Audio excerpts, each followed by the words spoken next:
Good afternoon, baseball fans, and welcome to FAU Baseball Stadium. Today, your Florida Atlantic Owls take on the Uconn Huskies in what promises to be an action-packed game. I'm your host, Thomas Mendez, with Brayden Pyle, and we've got an exciting contest lined up today as both teams look to continue to build momentum here early in the season. The Owls have been an absolute force on offense and look to go 7-0 in the year, completing the sweep of the 0-5 Huskies.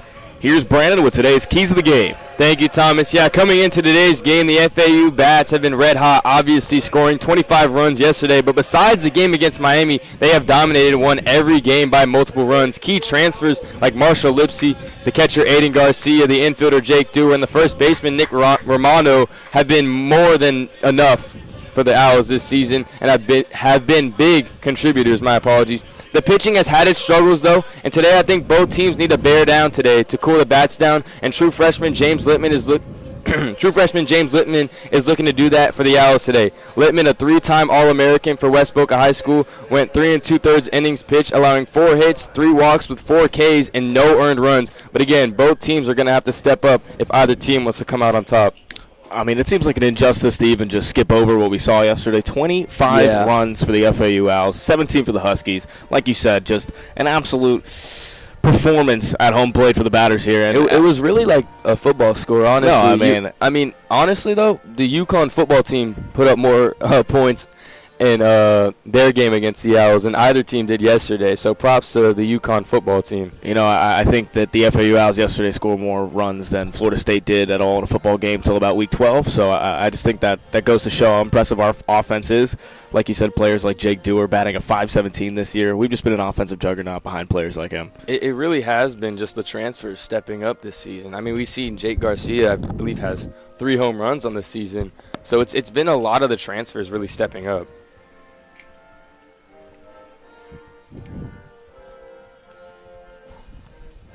We did start our intro a little late, so we are in the middle of the national anthem. We'll continue with the broadcast as soon as it concludes.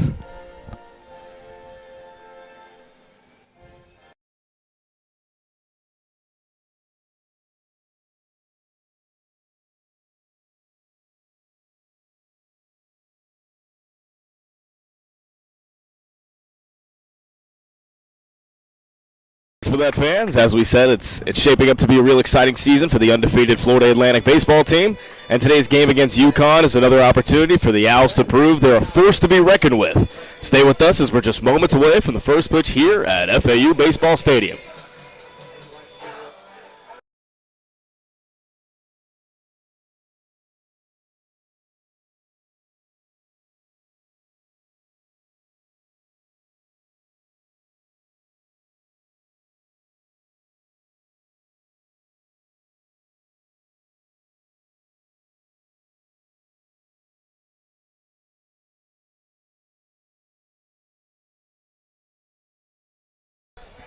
Let's meet today's starting lineups first for the visiting UConn Huskies. On the mound for the Huskies is number 25, Tommy Ellison. Leading off at center field, number 9, Caleb Spur. Batting second at right field, number 4, Sam Biller. Batting third at third base, number 2, Tyler Minnick. Batting fourth at second base for the Huskies, number 7, Ryan Daniels. Batting fifth, designated hitter number 26, Grant MacArthur. Batting sixth at first base, number 43, Maddox Delina. Batting seventh at shortstop, number 1, Brian Padilla. Batting eighth and behind home plate for the Huskies, number 5, Matt Garbowski. Batting ninth at left field, number 52, Aiden Dottery. And batting 10th, on the mound for the Huskies, as stated before, number 25, Tommy Ellison. Now let's meet today's starting lineup for your FAU Owls. On the mound for the Owls, number 27, James Littman. Leading off at center field, number 24, Marshall Lipsy. Batting second at right field, number 15, Jake Dewar. Batting third at left field, number 10, John Schroeder. Batting fourth at third base, number 9, Nick Romano. Batting fifth behind home plate for the Owls, number 6, Dylan LaPointe. Batting sixth at first base, number 22, Jake Millen. Batting seventh at second base, number 11, Patrick Ward. Batting eighth, the DH, number 26, Emilio Gonzalez. And batting ninth, shortstop, number 5, Brando Leroux. Now at the plate for the Owls, center fielder number 24, Marshall Lipsy. Now at the plate for the Huskies, center fielder number 9, Caleb Spur. It happens. It We happens. apologize. It's an early morning, you know. Yeah, no, for me at long, least. long drive for you as well. Coming from Coral Gables, you know, you got a girlfriend down there. It's hard. Oh, so rough. That pitch finds the zone, and it's a 1-1 count here. I watched Littman a lot through high school. I wouldn't say a lot, 2 games. High school played him in districts. Has a lot of command. That pitch is upstairs. Especially with the fastball. And, I mean, honestly, all of his pitches, he can just command and throw them wherever he wants. And he uses his misses really well. Just threw a high fastball. Wouldn't be surprised if he throws an off-speed off the plate a little bit. That ball's fouled off. Count goes to 2-2. All fastballs so far here, 2-2 count. Littman has been just absolutely impressive here. Only pitched 3.2 innings this season, allowing 4 hits, 0 earned runs for Littman so far this year. That ball fouled off behind once again, over the bleachers.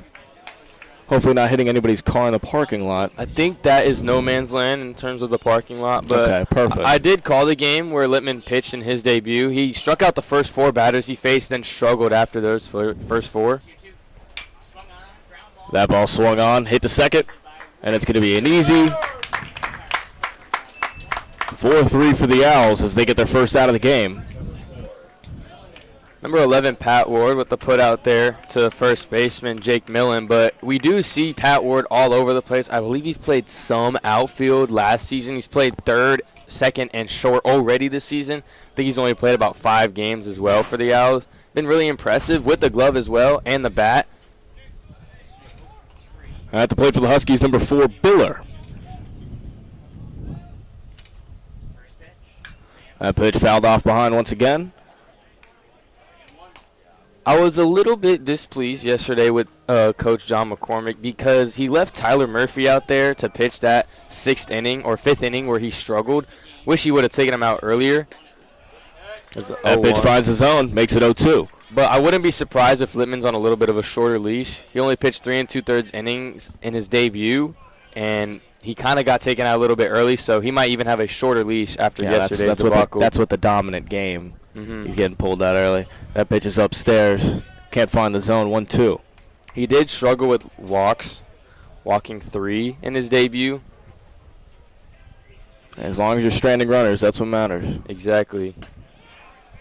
Ooh, rough call there. Home plate didn't like it. Makes it 2-2.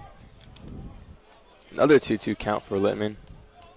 You'll rarely see Littman in a non-2-strike count, I will tell you that.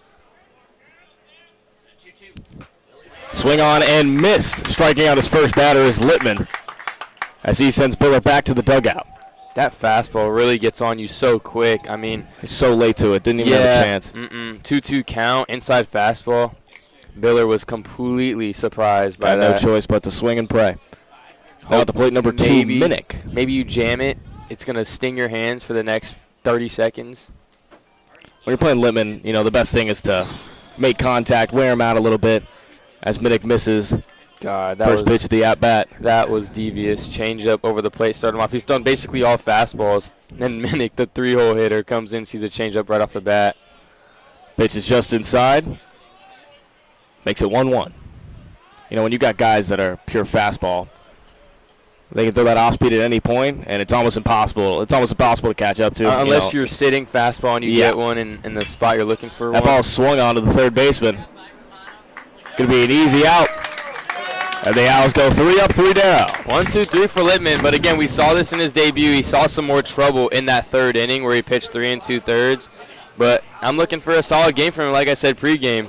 We'll be back on FAU Owl Radio for the bottom of the 1st, where the Owls will take the plate.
We're back here in the bottom of the second inning.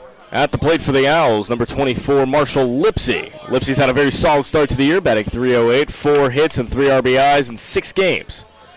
He looks to continue the streak for the Owls as their leadoff hitter. He's a very gritty guy. I've seen him slide in the first. Love gritty guys. Yeah, love gritty guys. Slid in the first. And I was just about to mention, I think that's his 8th hit by pitch. Lipsy drilled on the first pitch at the bottom of the first, and the Owls got a man on early here. He crowds the plate so much, and the thing is with baseball guys is a lot of them use the elbow guards for drip and style. He actually uses the elbow guard more than anyone I've ever seen in my life. It's a necessity for a guy like him. I think he's gotten hit by a pitch, I'm not kidding, 7 times. At least. He had a game where he got hit by a pitch 3 times. Hey, that's called grit. That is grit. At the plate, Jake Dewar. Jake Dewar's been the best batter for the FAU Owls this year as that pitch is upstairs. Didn't see much playing time at TCU. I don't think TCU is very happy with him playing in Boca Raton right now. They lost a good one. They if he wasn't getting much playing time, then that's on them. Definitely a hidden gem. That ball swung on. Left fielder making a quick grab. Lipsy returning to first. Lefty-lefty matchup, though. You get jammed on the inside fastball. Just hits it really softly to left field. It was a slightly difficult play for Daugherty to hit, or get to, I should say. Daugherty wearing number 52 as an outfielder. Interesting choice. Interesting choice. Dewar able to get shut down, which is a rarity this season. He's batting .517 with 15 hits in just 6 games. Now at the plate, John Schroeder for the Owls. Lipsy goes. Lipsy taking off for second. And they're like swimwear. Going to get there in time. That's that grit. That's that grit that we're talking about. Whew. I was trying to start early in the bottom of the first. Neither team has a hit yet. Already a runner in scoring position, though, for Schroeder, who struggled this season so far. He's one of their best hitters last season. I think he has 17 career home runs with a .279 career average as well. Here's the 0-1. That pitch swung on. Seemed like it hit home plate. Ump rules it fair, but Lipsy able to get to third. I believe the scoreboard, there you go. Now it's 2 outs. So I was going to make sure we were missing that there. Yeah. We've had some early brain farts. It's been a long morning for both of us. Really Obviously, you with the drive. I had a little bit of a debacle, as I was telling you during the break, where I couldn't get into our radio station. Seemed like a criminal debacle. Okay, so yeah, usually when the door's locked, I try to steal a key, you know what I'm saying, from the main room. But they locked the box on me. They caught on to me. So then I just go scavenging around trying to find a key. Couldn't find one. I felt like Batman crouching around corners. Romano swings at the first pitch of the at-bat. Not able to make any contact there. Goes to 0-1. I was stealthy. I had Diddy popped. I had dead silence popped. Like no one could hear me. It was crazy. I tried like 5 different keys to unlock the box. Didn't work. Ended up having to wait an hour to get into the station. Here's the 0-1. Ooh. That ball swung on and belted. It's going to be foul. That one would have had more enough to clear the fences. Good thing no one's on the outdoor basketball courts today. There was, I think it was a game last Sunday. There was some Jittle-twos out there on the basketball court, and they almost got hit by a couple foul balls. They ended up leaving midway through like the 4th inning. Romano stuck in a jam here, down 0-2. Here comes the 0-2. Ball's outside. Romano trying to work the count. Get his runner home here. Ellison doing a good job besides, I mean, the hit by pitch, which there's not much you can do about that with a guy like Lipsy. That, I don't want to say leans into it, but definitely doesn't help that he crowds the plate as much as he does. And he doesn't try to avoid the pitch at all. That ball swung on and missed. That brings us to the end of the first inning. One man stranded on base, and the score is 0-0 heading into the top of the second. Seen some good pitching through one full inning. I wouldn't be surprised if they keep it up, you know. It could not be more polar opposite of yesterday's performance for both teams. We'll have to see. Top of the first, UConn's going to be up at the plate on FAU Hour Radio.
At the plate for the Huskies is Daniels.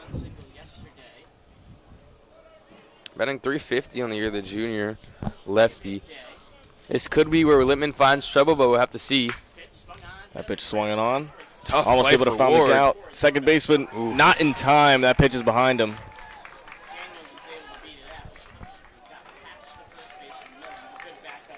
I think Millen, if he picked that, he would have gotten Daniels out at first. Great job by Ward tracking down that ball. It was sort of a weak dribbler, but it was up the middle in the right spot. Kind of that iffy gray area of the infield. Tough play. It was very tough play. So good effort nonetheless. Now at the plate, number 26, MacArthur. It is going to go down as a hit, though, which it very much should. For sure. But I did stats in high school, and if that happened against my team, it's going to be an error. Hey, I'm the same way. You know, I do public address for some high schools, and I'm always on our boy's side. Yeah, of course. If you hit it to a second baseman and he bobbles it and throws it behind him, I don't care. It's a hit still for exactly. my Calvary Eagles, my hometown Calvary Eagles. I'd like to think I got one of my friends a college offer from his max pitch prep. Swung on. Little chopper to third, and they're able to turn two. Wow. The Owls with a great play after getting the first man on for the Huskies. 5-4-3, double play. I mean, MacArthur might get a mouthful from his coach. He did not run that one out at all. I think he was maybe halfway to first base by the time he was thrown out. No heart in that. No I heart. think he knew that he messed honestly, up swinging at that pitch. I don't like that. I don't care if he's batting 500. Oh, I just been informed, actually, he's got a bad leg by the UConn announcer. Thank you very much, sir. He's got a bad leg. That's why he's not running it out. At the plate, number 43, Delena. Or I should say Delena.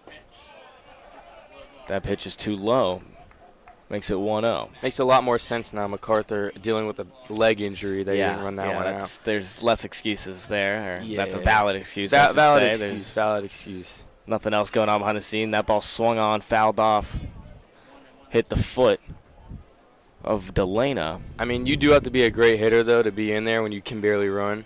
Kind of like a DH almost. No, you said he was batting 500 this season, He is batting 500. Now batting 474 after that. You have a broken leg, you're throwing him out there at home plate.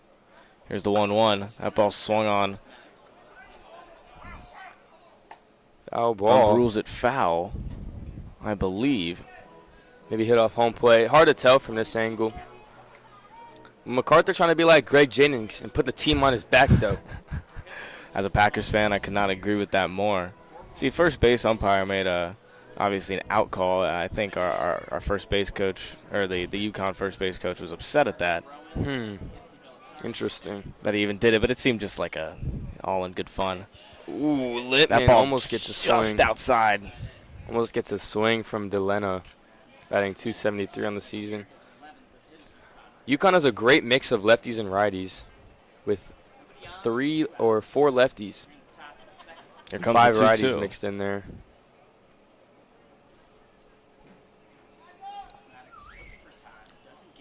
This pitch swung on. Chopper to first base. Delano looked for time there after he gets put out. Didn't get granted it, though. That's got to be frustrating as a hitter, calling for time. Lippman did take a long pause before throwing that pitch. It's got to be frustrating as a hitter. Seems like as the years go by, umps get less tolerant on time. You got to be calling it many seconds before the pitch. Not only do you have to call it with your hand, you have to yell it. You have to yell time, and they'll actually use that against you. I've seen it happen. They're like, you didn't say it. You didn't call for time. Or I didn't hear you call for time. It's stupid. I mean, he definitely had time to give him time, but as soon as a batter calls for time, that a pitcher starts foaming at the mouth. He's trying to throw as fast as possible. Yeah, and we saw that from Lippman. To throw off his rhythm, and it's a little frustrating as a batter, like you said, when you're just consecutively calling for time and you're just not being granted it. So I understand those are unfortunate. Huskies get a man on, but Owls able to turn 2 and get an easy play at first. 3 batters, 3 outs as we enter the bottom of the second.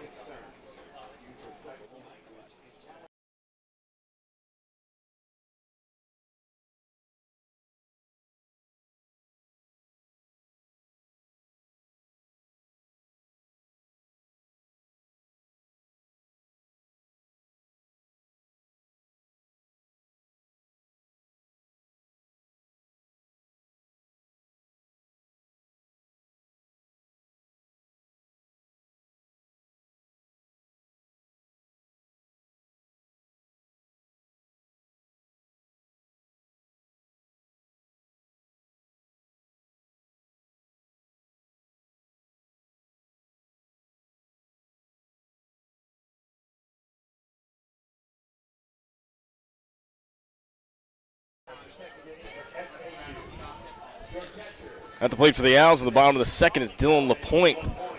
Point having a very extremely efficient start to the year, batting .429, 3 hits, and 2 nukes in just 2 games with the Owls this season. Or as you would say, LaPointe.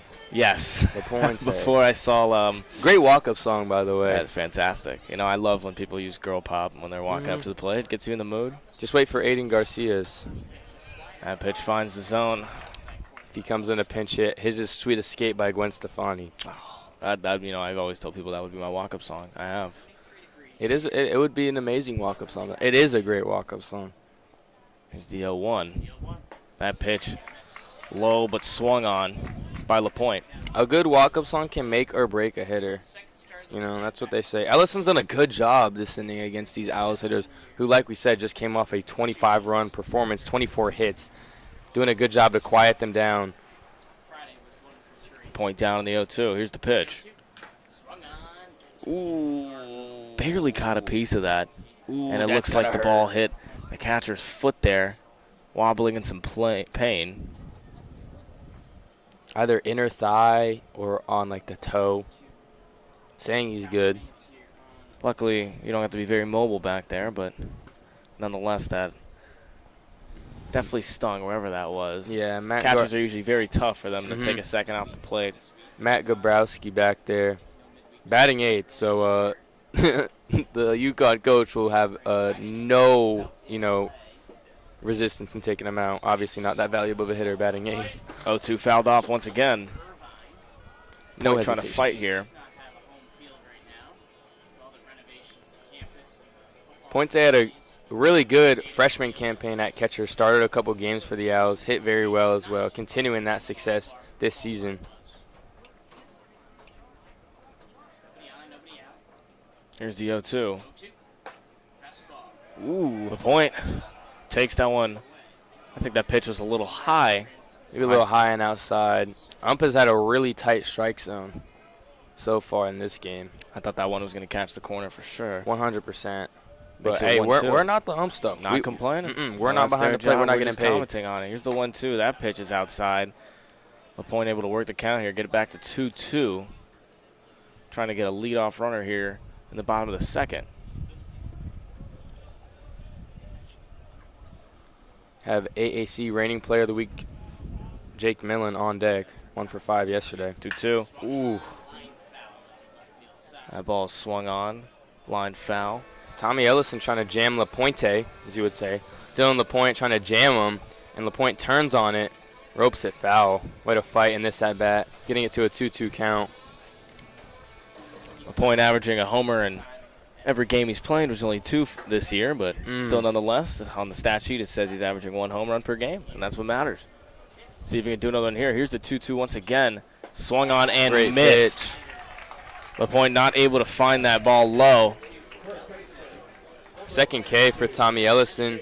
Has a 3 ERA through now, I guess, a game and a half. 2.70 now, actually. So 2.7 ERA with a 1.8 whip this season so far. He's striking out 2. He's only pitched 2 innings besides the innings he's throwing today. Here's Jake Millen, batting .391 on the year. Here's the first pitch.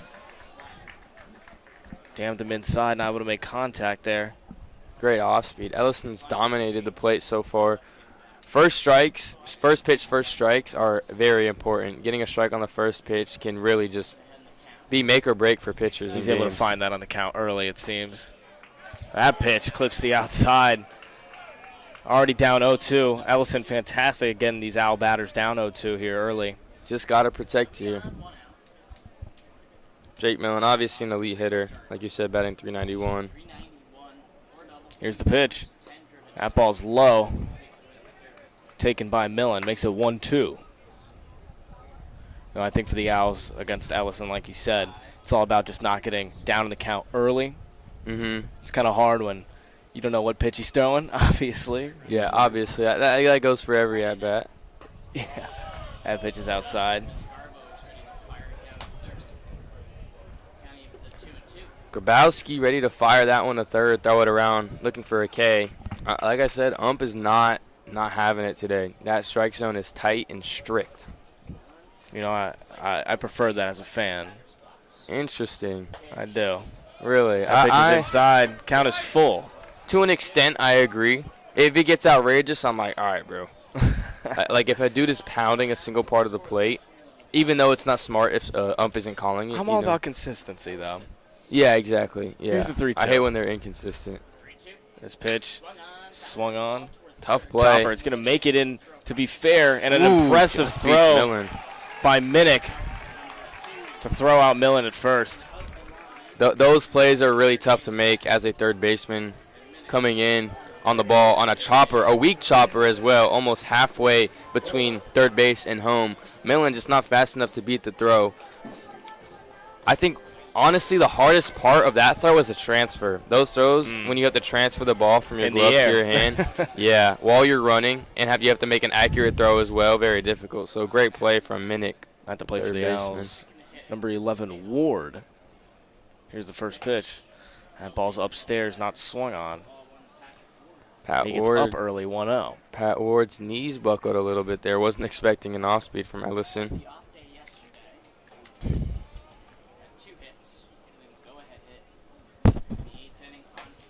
This pitch finds the zone.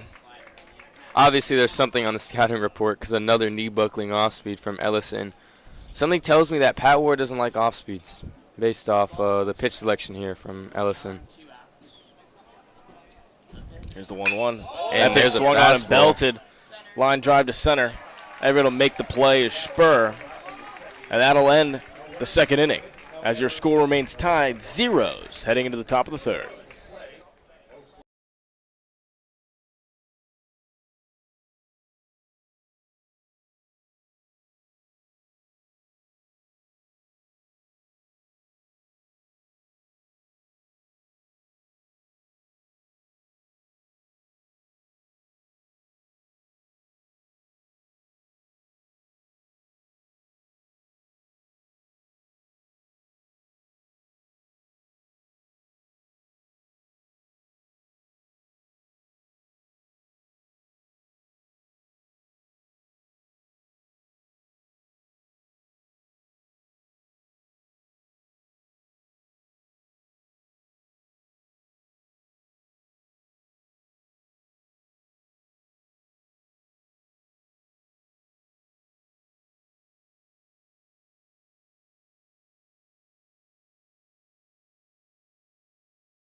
At the plate for the Huskies is Brian Padilla, batting .250 this year, 4 RBIs. Here's the pitch. That pitch right down the pipe. There's that fastball. He loves the first pitch fastball, but don't get me wrong, he will throw first pitch off speeds, and he'll do it a lot as well, even with the overpowering fastball. Quick pitch. This is going to find the gap for the first outfield base hit. And bobbled. He's going for second. Play at the Good plate. throw from Lipsy. And he's out. Great throw from Lipsy. Fantastic plays for the Owls to recover. Making up for his slight little brain fart there, bobbling the ball. I will say it was a great piece of hitting from Delana, though. You know, that was an off-speed outside off the plate, and he just throws his hands at it and hits it pretty hard into the left center gap. At the plate, Garbowski. Huskies able to get their second hit of the game, but not able to capitalize. Padilla. As Padilla gets thrown out at second. Yeah, it was Padilla, not Delano.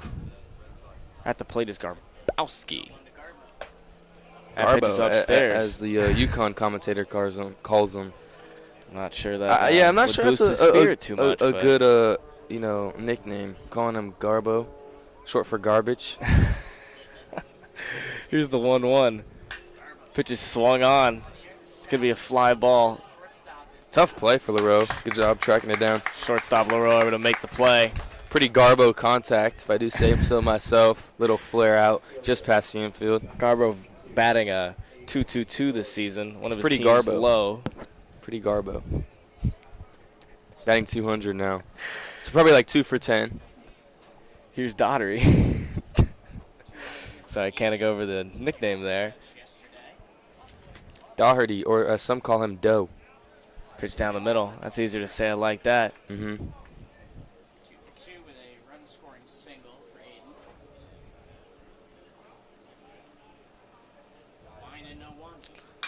Pitch by Littman. Littman keeping these batters very contained. Yeah, getting some help from his fielders, though, especially Lipsy on that throw out. Already some great plays by the infield and the outfield here to start the game. Had a feeling it was going to be more of a defensive game. Didn't want to jump the gun on it, though. But obviously, after scoring 25 runs, it's hard to keep that up. Good off speed. Good waste pitch there, if I can even call it a waste pitch. As I said earlier, Littman likes to use his misses. So slider just off the plate and low and an 0-2 count. Now 1-2. The arsenal's really open here for Littman. Here's the pitch. Ball low once again. Goes back to the same pitch. Doe able to make it 2-2. 2 waste pitches in a row, it seems. You can use those, though. He might go fastball outside, get Daugherty looking. Wouldn't be surprised to see the same thing here. I think he lost control of that one. For sure. That ball's upstairs. Doe able to make the count full. Interesting pitch selection, though. 3 straight off speeds. I mean, it doesn't even seem like he used any of those misses. Littman's good at that, but didn't use any of his misses there to his advantage. Now full count. 2 outs. Here's the pitch. Ball swung on, fouled. Into the basketball courts. No one over there able to get injured, thankfully. Once down, 0-2. Now full count. Worked it full with 2 outs. You call it 2 hits early on. Here's the pitch. Ooh. That ball not able to find the zone. And on base goes Doe. It's a good off speed, just didn't get enough plate. Wish I saw that off speed about 2 pitches ago, though. Top of the order for the Huskies. Number 9, Spur. Spur this year batting .227. No home runs, but he's stolen 2 for the Huskies. Not a guy you want to get on base. Here's Littman. Here's the pitch. That ball swung on and missed. Littman able to blow that one right by him. Great off speed there. Spur with nothing else to do except throw his hands at that. Got caught guessing. Looking fastball. 0-1. Here's the pitch. Swung on. That's a base hit into right field. That'll put Spur at first. Huskies trying to get the party started early. Now their 3rd hit with runners on first and second, 2 outs. Littman does struggle to get guys out with 2 outs. In the game I called, he allowed multiple hits and walked a couple guys with 2 outs. But as we said before, he's able to leave those guys stranded on the base. That's all that Hopefully really he's able to matters. do the same thing here. At the plate, number 4, Biller. Biller able to drive in 5 runs for the Huskies this season. Last thing you want to do here is walk this guy or just give up a base and have the 3-hole hitter minute come up with the bases loaded. Where the averages take a massive jump to 400 as that pitch is outside. Littman's been pitching to contact. He's known for doing that. Obviously, that's what you want to do. You want to make the opposing hitters prove that they can hit your stuff. But you got to look for some swing and misses here with 2 outs, 2 on. That pitch finds the bottom of the zone. I don't think the Huskies dugout like that one. I was about to say the same thing. That was the tallest I've seen the zone so far today. Definitely stretched out a little bit there. 1-1. Here's the pitch.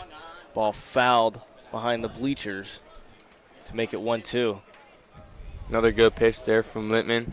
High and outside fastball gets in the chase. Now 1-2. Again, you can go to anything here. Wouldn't be surprised if he throws another fastball, maybe a slider in. He's been getting the off speeds past people as long as he keeps control of it. Here's the 1-2.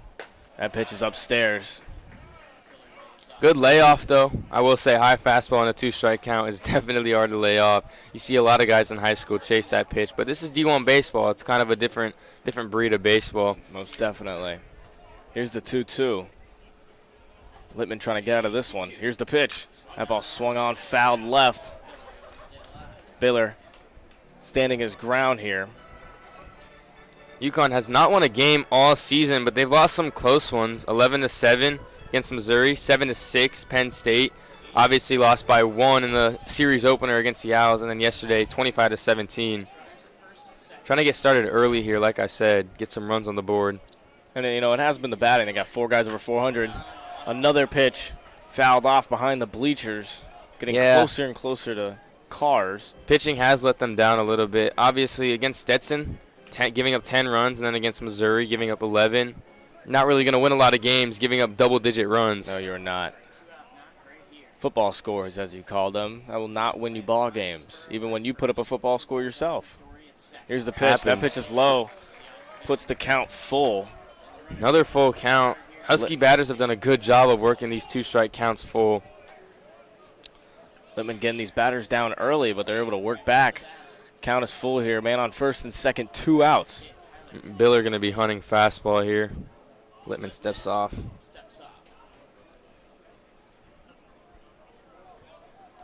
Littman gathering himself. Knows this is an important pitch. And the 3-2. Here's the pitch. That pitch swung on. A fastball. Fly ball. Backing up some communication.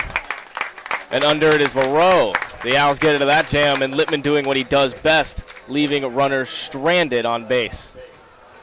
We'll be back to you for the bottom of the third.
At the plate for the Owls, number 26, Gonzalez.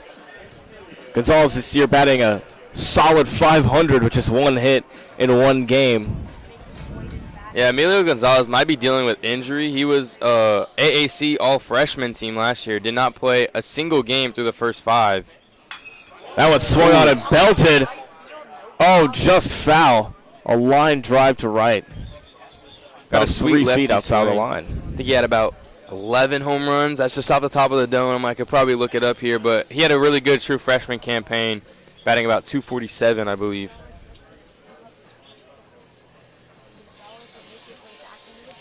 Good contact there for Gonzalez. A lot of power on what isn't a very long swing. Here's the 0-1. The pitch. Swung on. It's going to land foul. into the track. I really like Gonzalez's swing. He takes a really long time to let those hands go, but he's got such twitchy hips and twitchy hands. They're Very so quick. Yeah, Very he quick. does because he can afford to wait that long. It's almost like a Cody Bellinger type of guy who waits till the pitch is literally right in front of him to let go. Going to be fantastic in the Bronx this season.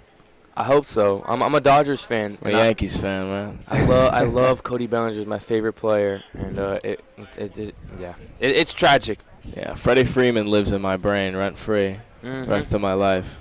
Nestor Cortez. I mean, here's the pitch. That ball down the third base line. Flared. Just foul. Barely foul, just by a couple inches. Gonzalez making some fantastic contact in this at-bat, but he's still down 0-2 in the count.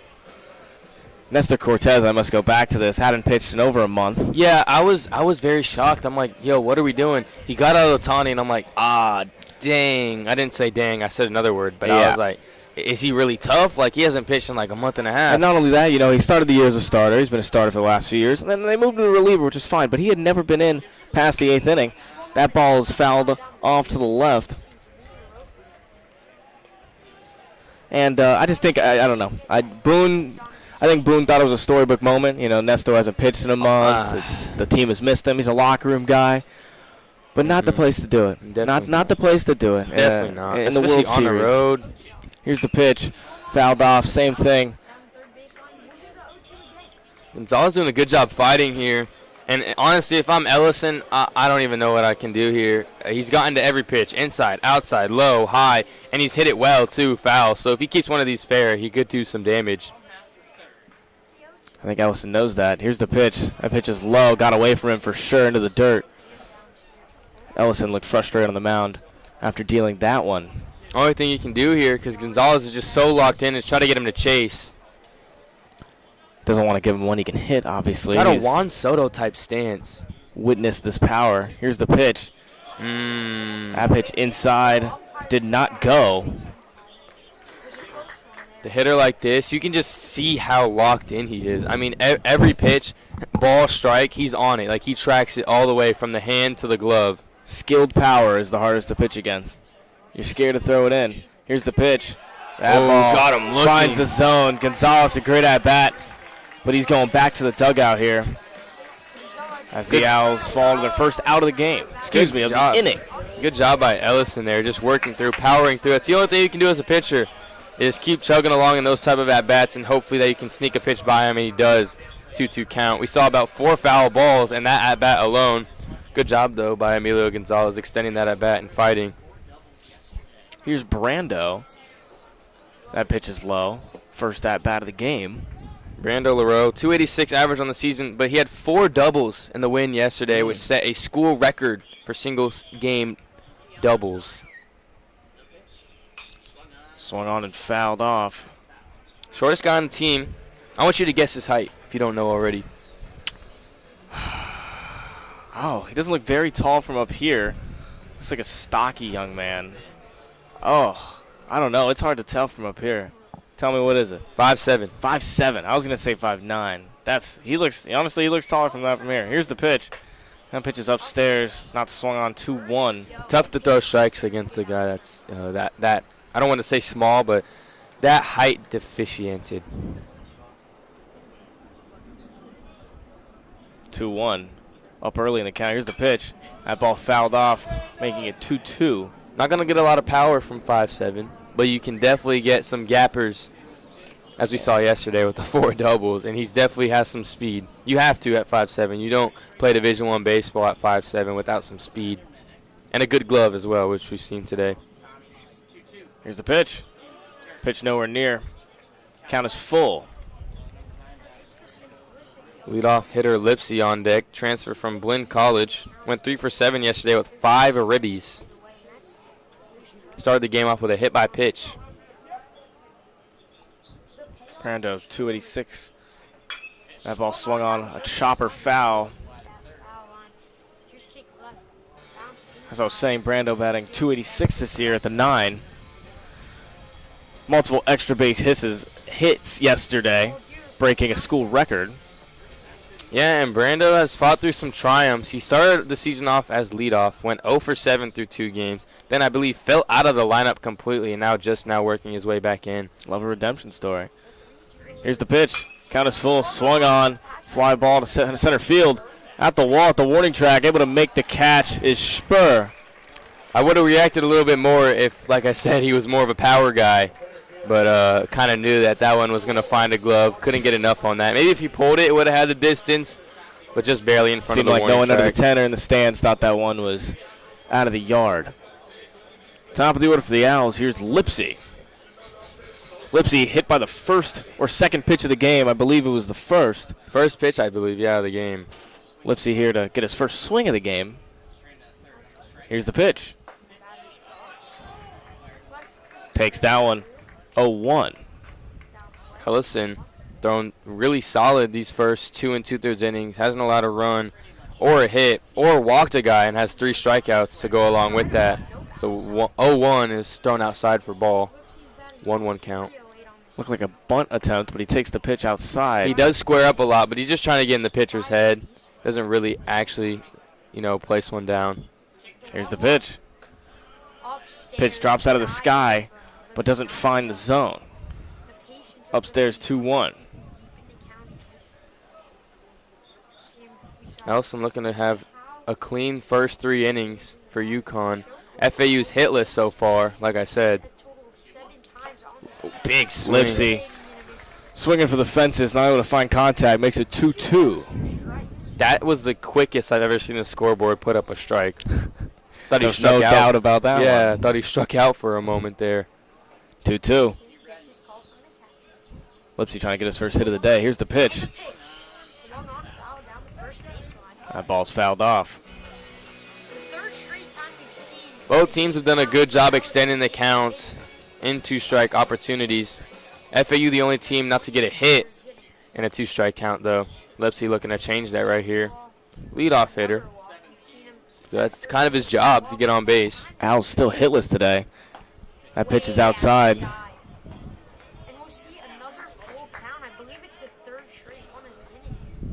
Lipsy, the only person on base today for the Owls after being hit by the pitch on the first pitch of the game.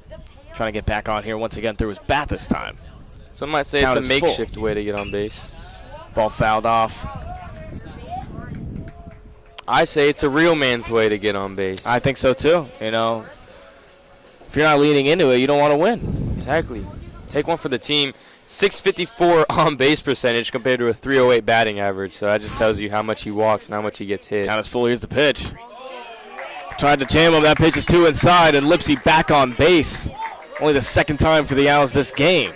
6th walk of the season now for Lipsy. Pitchers are scared to throw at him. Now here comes the best batter for the season for the Owls, Jake Dewar. Yesterday went 4 for 6, showcasing a strong bat. Not able to bring in anybody with, as you says, the ribeyes, but still fantastic batter for Dewar. Try to advance his runner. Wouldn't be surprised if Lipsy takes second here. We saw him do that in the first. Ellison checking him at first base. Yeah, I think Ellison thinking the same thing, trying to prevent that from happening, getting a runner in scoring position.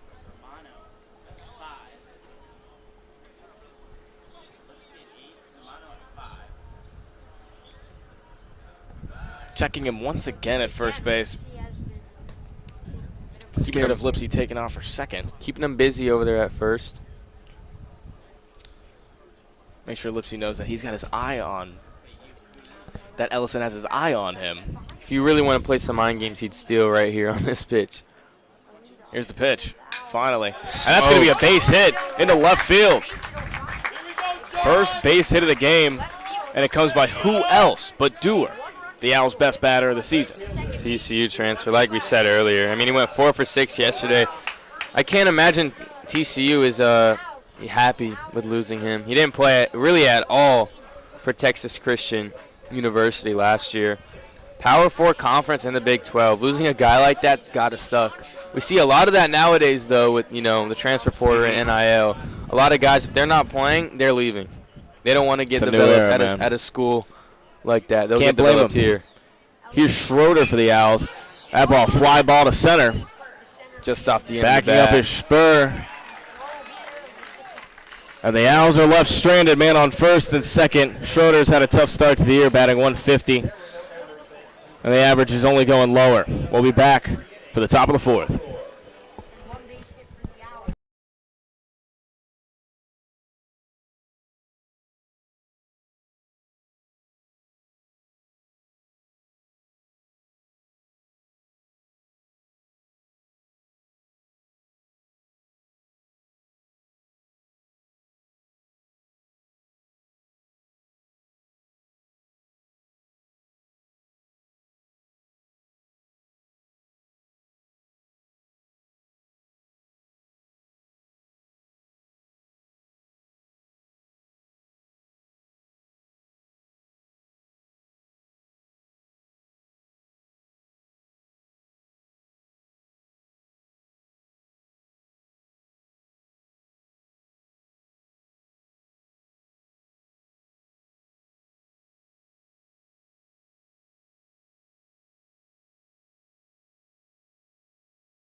Here's Minnick at the plate for the Huskies.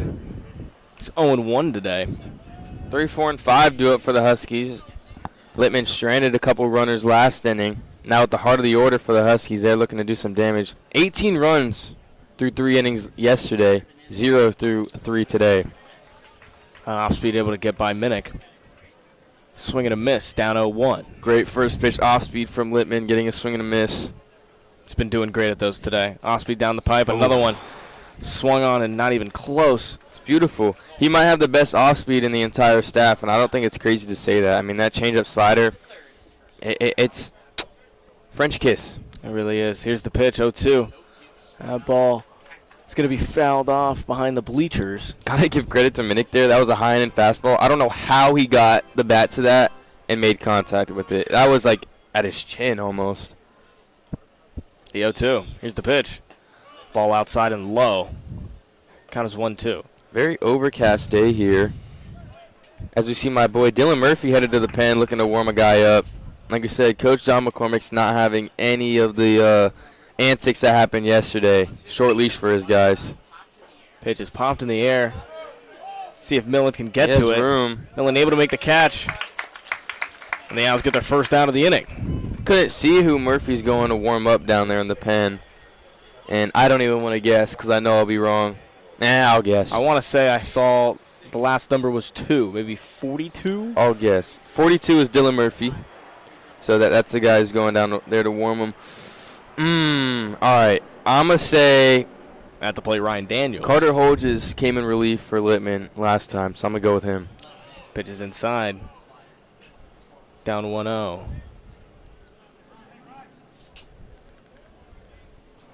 A rare first pitch ball for Littman. I haven't seen a lot of them. Pitch is fouled off. Hitting the foot of Daniels.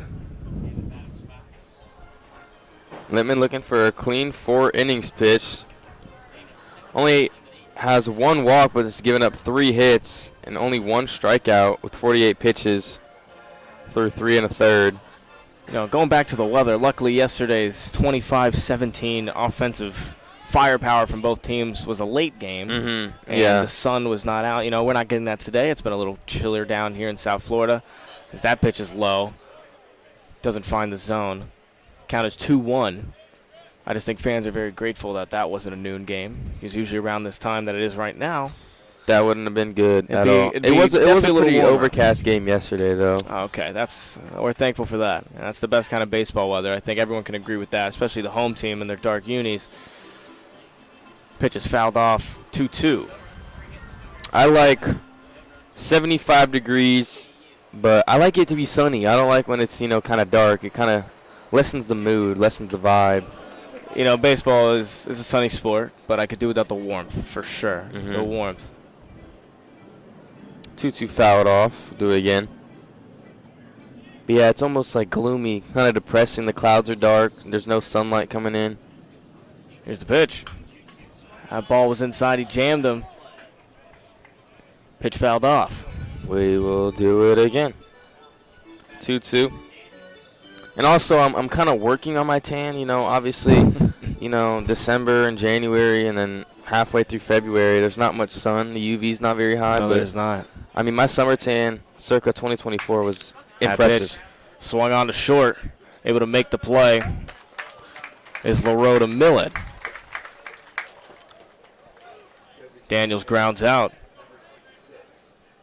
for the Owls' second out of the game, out of the inning. Oh, my goodness, the inning. Yeah, second out of the game through about like 50 total minutes. I don't think that's how it felt yesterday. That's probably what it was like yesterday. At the plate is MacArthur.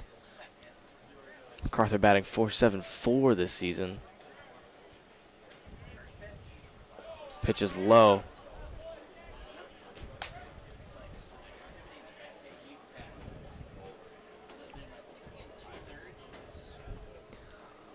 Lemon looking for, again, 4 clean innings. Pitch finds inside, finds the zone. It's 1-1.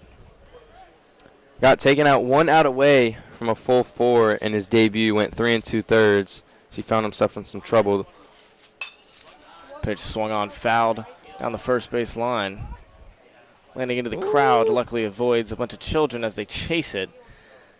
Yeah, those can get dangerous. They definitely can. I mean, there's a bunch of kids with gloves, though. I'd like to see those find a glove eventually. 1-2 count for Littman. Books open. What do I want here? As we see a cat entering the stands. Oh, wow. Interesting. I'm looking fastball in. Oh, I was wrong, but that was filthy off-speed. Called strike 3. Littman strikes him out. That'll end the top of the 4th. Littman fantastic through 4 on the mound today for the Owls. 3 hits, but no runs. We'll be back for the bottom of the 4th.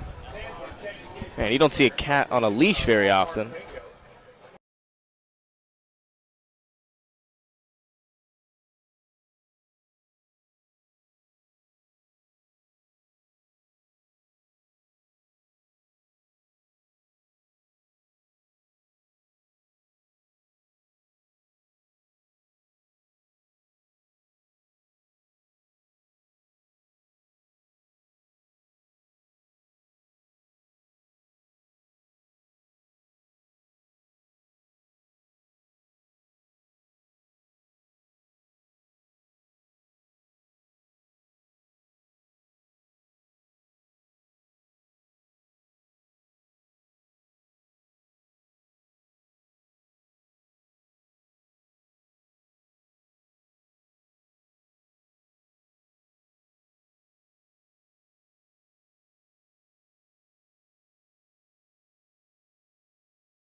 At the plate for the Owls, entering the bottom of the 4th inning is Romano.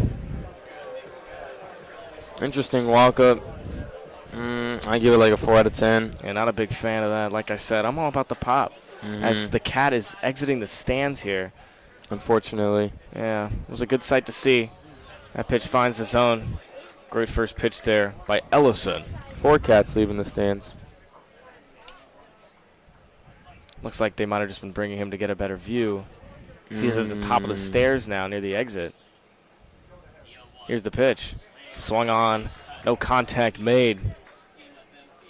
Strike 2. I know I'm not going to say who, but someone I know has a cat named Chips, and it does look a lot like him, so I'm wondering if that's Chips. You don't want to say his name? Here's the pitch. I'm not leaking. Pitch I'm is not outside. leaking. Barely missing the corner. If you know, you know, but I'm not leaking. Goes down 1-2.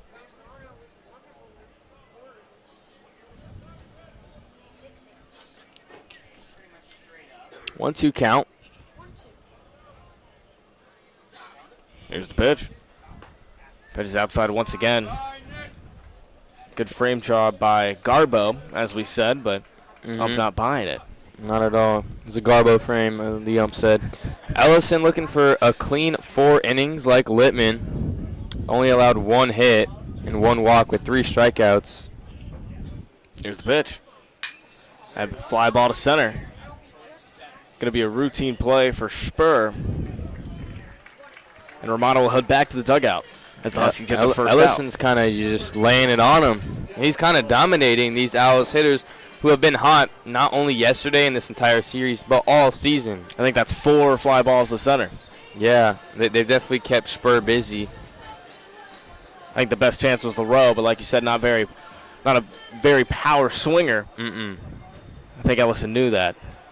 Did have a home run yesterday, though. LaPointe takes the first pitch low. Homered yesterday. Seemed like everybody and their mothers homered yesterday. I think I homered yesterday. Yeah, I remember I blacked out. my home. I didn't remember.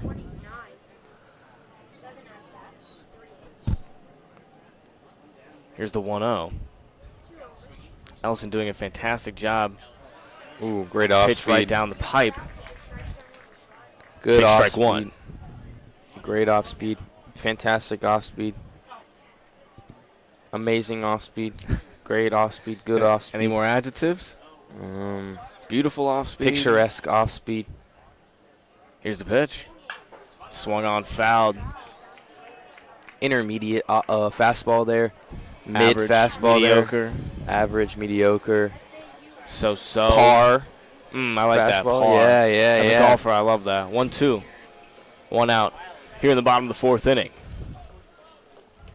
Owls are able to get their first hit by their leadoff hitter, Lipsy, last inning. Excuse me, by Dewar. That pitch is low. Did he go? No. First base says he did not swing. As said before, Dewar to get the Owls on base with a hit for the first time all day. Ellison has been keeping the Owls in a cage. I can't put my finger on why Ellison has done so well in this game. He really doesn't have crazy stuff or crazy command or anything like that. Owls are just overall struggling 2-2. there. Swung on, base hit to left field. As LaPointe Owls makes are me able to eat my get their words. second hit of the game. Yeah, with a pitcher who doesn't really have dominating stuff or crazy command, I don't want to say it, but he's kind of a par pitcher. As far as the eye test, I can tell when a guy's, dominating, can't dominate, He is dominating, but it's like he's not really doing anything special. He's kind of making the Owls beat him, and it's working so far, but it can only last you so long, especially with a lineup like this. He's kind of just poking the sleeping giant. Seems the Owls are doing better their second time around in the order. It usually happens, yeah, especially with a guy you haven't seen all series. With a pitcher who has had power play what seems like all season as that pitch is high and outside. And that was a 1.69 ERA and a 1.69 WHIP. Seems one go through the order, and the Owls are starting to learn Ellison's game. They're saying, I understand it now. Here's 1-0. Good off speed, just off the plate, but gets the call. 1-1 count now, 1 out. Still all tied up at 0. UConn with 3 hits, FAU with 2. Trying to drive one in here is Millen with LaPointe at first. Count is 1-1. LaPointe at first. Here's the pitch. Upstairs. Ellison really likes that spin move after he throws a pitch. Even that he doesn't love. Yeah, that he doesn't like. He likes to do that little spin move. Count is 2-1. It's a very provocative pitcher, I guess, He gets people going, I can tell. He's got passion. Gets the people going. Here's the pitch. Swung on and missed. Big swing. Millen trying to put it out of the yard, but not able to make contact there. Brings the count that's 2-2. the count to do it in, though. 2-1. It's a hitter's count. Big swing coming up, and I think Ellison knew that. Pounded the inside fastball on him. See if LaPointe tries for second at any point during this at-bat. Catchers aren't known for their wheels. Pitch is outside. We've seen a lot of full counts this game from both sides.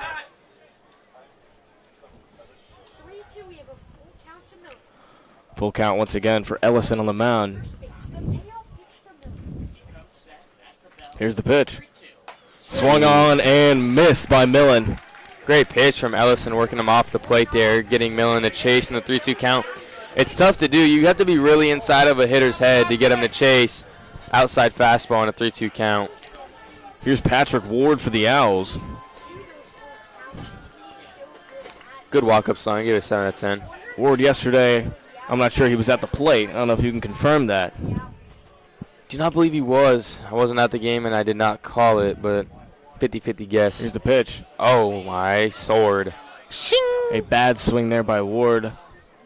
It's a wave and a miss. Ellison, good off-speed. Start him off. Kind of hard to come back from a swing like that, but Ward looking to do so. Stands are filled up a little bit. It's a good amount of people here for family weekend. Family day, I should say, Sunday. Oh, that's wholesome. Count is 0-1. LaPointe on first. Great off-speed That pitch again. taken right down the middle. Yeah, I don't see Ward doing much this at bat. I think Ellison's locked in. Gets a swing and a miss and then drops a off-speed in there. Ward just staring at it. You asked Ward what he's doing? Nothing, just looking. Here's the 0-2. Oh, my, I told you. And a chase by Ward. An abysmal at bat. Oh, and Ellison stares him down. Can't he say I told you so. Leaves but I the will. point at first. Ellison only giving up his second hit of the game in that inning. And we'll be back entering the top of the fifth.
At the plate for the Huskies, number 43, Delana.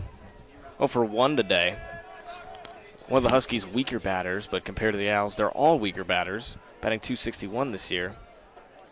They're all inferior to the alpha Owls. Here's the pitch. That pitch finds the zone, finds the center, the heart of the zone. Leaving Littman out there, start of the fifth. Coach McCormick trusting his guys. Maybe he showed a little bit too much trust yesterday. He's going later than he's gone all year, right? Oh. Fly ball to left. Under it is Schroeder. Able to make the catch. 1 out. Nice bright red glove from Schroeder. Very flashy. Love that. I don't see enough pencil bats in college baseball. It's hard to do it with the metal. It's a little cliche, but man, I love it. You would think, college guys want flashy bats. No, they just want what works. You see a Goods 2-piece. See a Cat X sometimes. Here's the pitch. Padilla. Oh. Grounded past third base for Romano. And the Huskies are able to get their 4th hit of the game. Just Padilla underneath the on first. outstretched glove to Romano. Almost made the play there. This seems to be the guy they want to face. That Littman would want to face here. Here's number 5, Garbo. Down to 200 on the year. Huskies lineup's worst batter. Got Garbo and then Doe up. Garbowski and Doherty.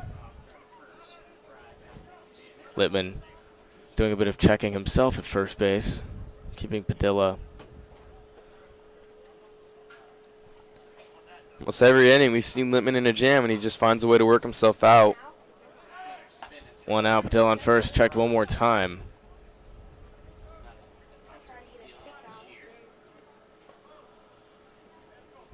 Padilla no steals this year.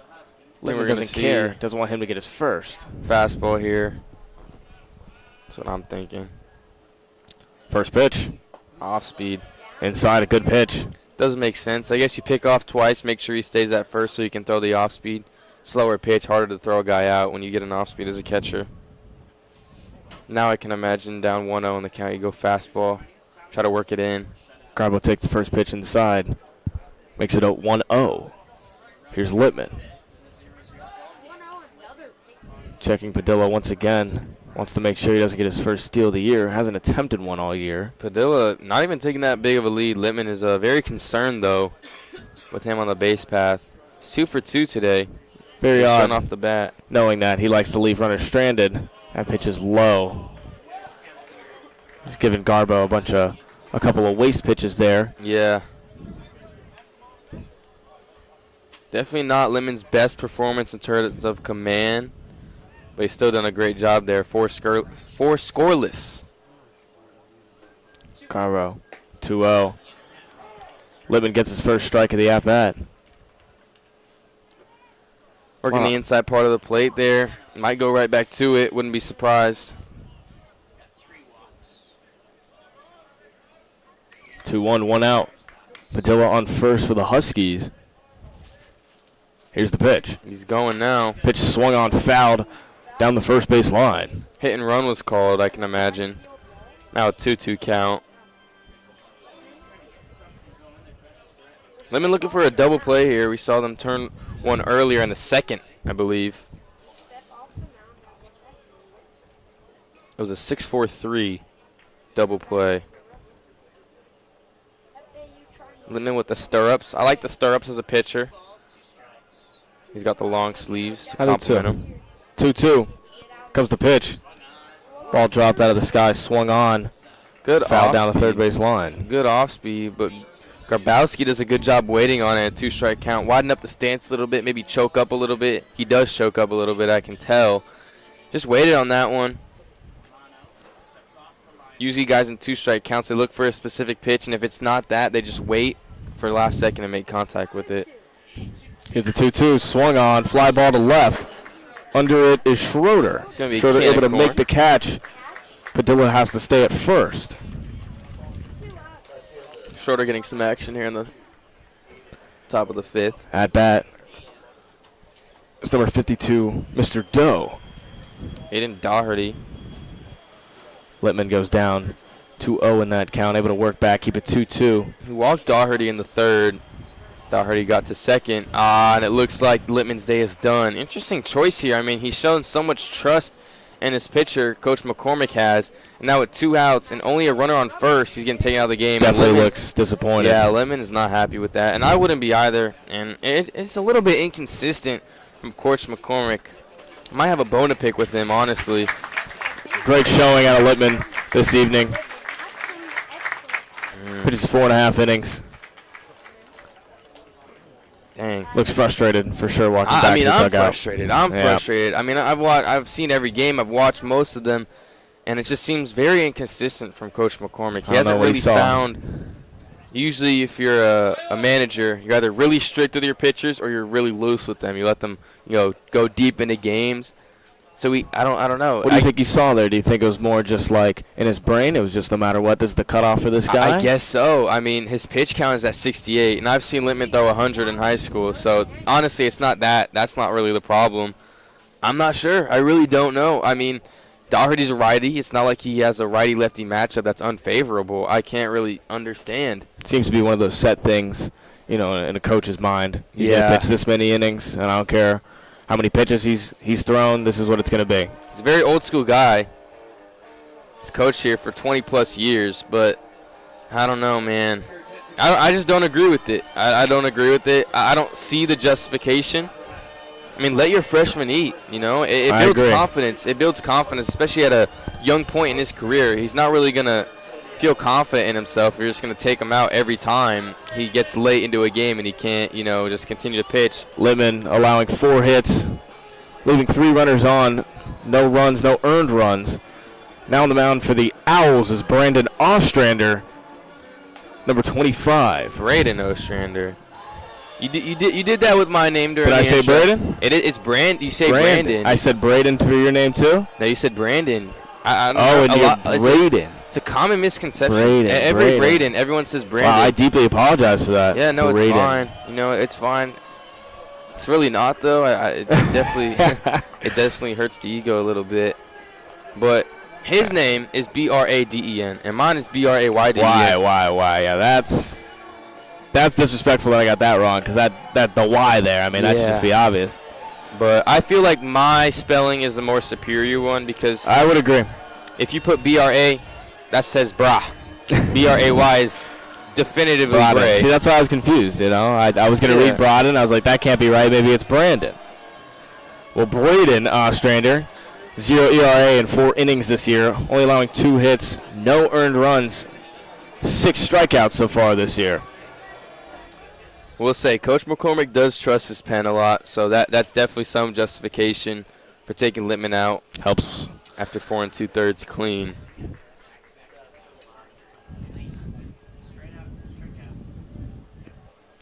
Still at the plate is Doe. Walked in his first at-bat. Ostrander's got good stuff from the right-hand arm slot. Very over the top. Good fastball, good changeup. Ostrander getting pretty relieves dirty Littman. over there at first. Ostrander relieves Littman of his duties on checking on Padilla at first. Takes it upon himself to do the same thing. Still to see a pitch in this at-bat. It's going to be tough to get that clay stain out of his pants. Here's Ostrander's pitch. Fly ball to center. Under it is Lipsy, able to make the catch. And that'll end the top of the 5th inning. The guy cheering me on in the stand saying, yeah, Brayden, definitely not referring to Brayden Ostrander at all. So we're still tied at 0 through 5.5 innings here in Boca Raton. Owls versus Huskies. Seen a high-scoring series so far. This one, quite the opposite. So we'll be back on FAU Owl Radio for the bottom of the 5th.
At the plate for the Owls is Emilio Gonzalez, batting .500 in 1 game this year.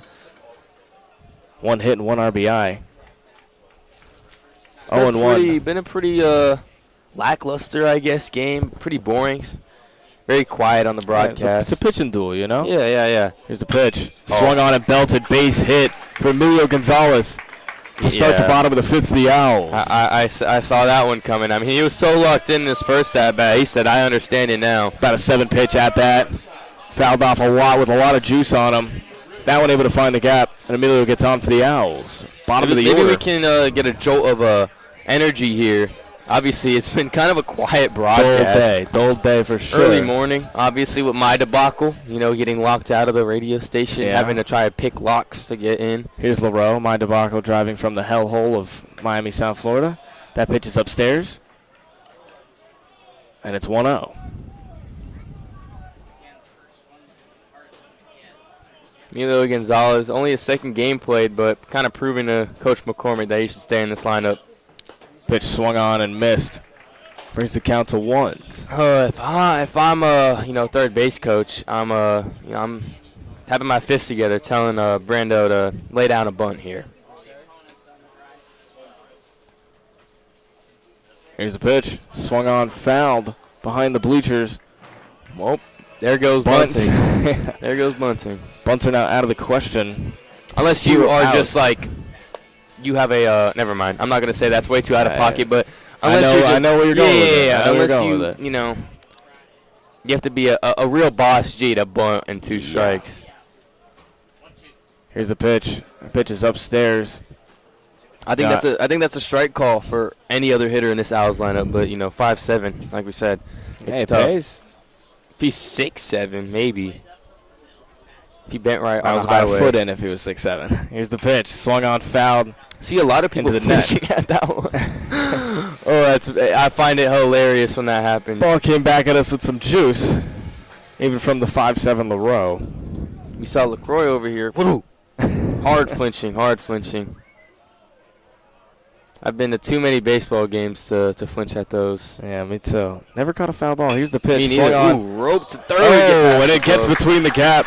Past Minnick. Not able to make a play on it. He advances the runner, and with 0 outs, the Owls have a man on first and second. Maybe the bats have been in the sauna in between innings. Bats starting to heat up a little bit. And it's the perfect time to go back on the top of the order for the Owls. Now batting number 24, Marshall Lipsy. When the bottom of your order can produce, like this Owls bottom of the order has these last 6 games, start their season 6-0, I mean, it's nearly impossible to, win games against them because, usually it's, all right, get the first 5 out and then work your way through the rest. Then you have to worry about getting 8, 9 batters out. It's tough. It's so much stress on the pitchers. Seeing a mound visit for Tommy Ellison, he's going to stay in the game. Lipsy's had a great day so far for the Owls, and not because of his stick. He's gone on base twice, hit by the first pitch of the game, and then walked in the third. Looks like a pinch runner coming out of here for the Owls.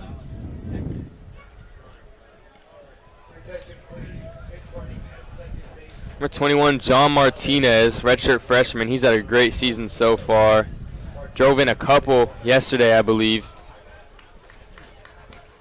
Great fielder as well at short.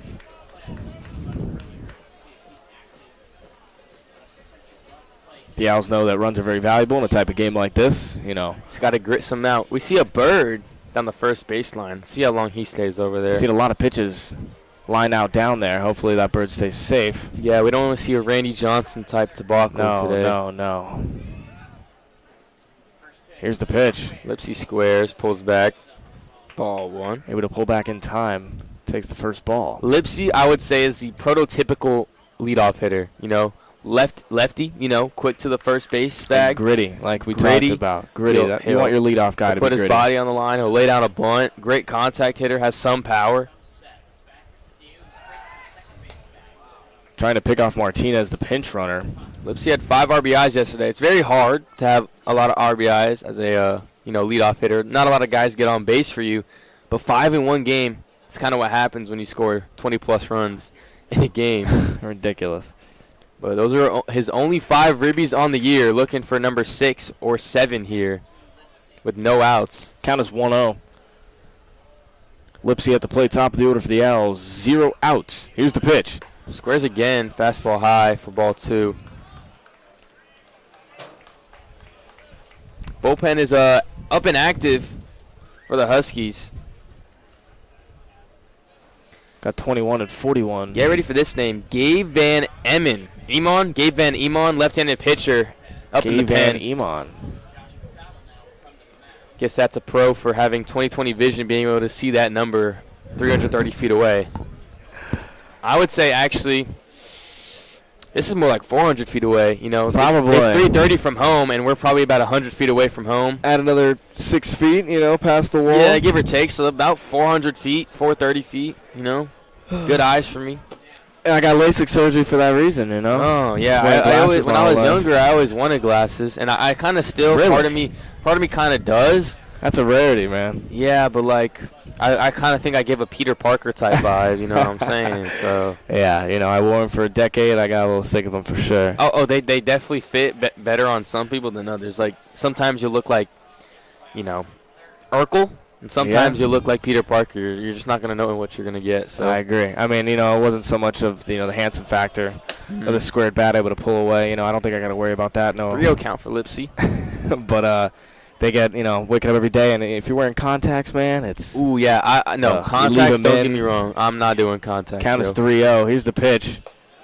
Bases are loaded now. Squared the bat a total of 4 times, able to pull back each time, and the bases are loaded. With the best batter on the Owls at the plate, it's Jake Dewar. Jake Dewar to get the Owls the first hit of the game. This is scary for the Huskies. Exciting for the Owls, I would say. No outs, bases loaded, and good decision by UConn's head coach, just getting them out of there. You got to get a new fresh arm there. Owls have been red hot all series, and they're starting to see Ellison a lot better than they were. Strikeout here would be absolutely massive, but they face the most challenging. They face the most challenging batter they've seen all day, and they will see all day in Jake Dewar. And it looks like Ellison's time on the mound is over. Ellison's out of there. Great, don't get me wrong, had a great outing. 5 innings pitched, 4 hits allowed, had 5 Ks and 2 walks on 81 pitches, though. The pitch count was getting up there. Honestly, was surprised to see him trot out there for this inning. He's already at about, 70 or so pitches. So both pitchers taken out. The halfway point of the game. That's a consequence to trusting your guys sometimes. Having that long leash. Sometimes that dog's gonna bite another one. He didn't bite for Lippman too much, but for Ellison he can't say the same. Leaves the bases loaded for the next man up. Like I said, I believe I saw number 21 Gabe Van Emmen warming up, and I also believe that's who's pitching on the mound. So good call by me. You know what I'm saying?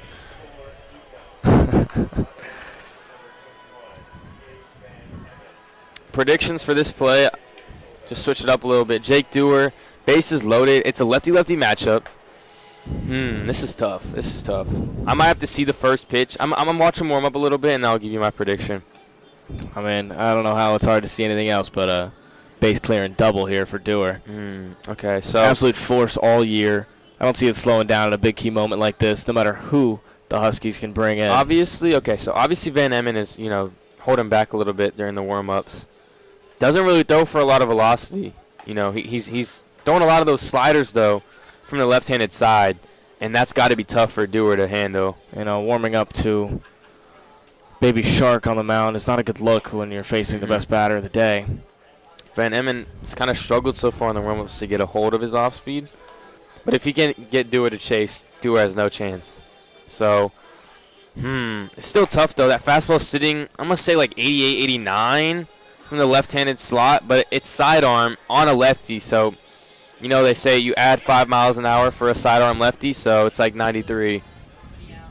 Maybe it'll make up for some of that speed. Yeah.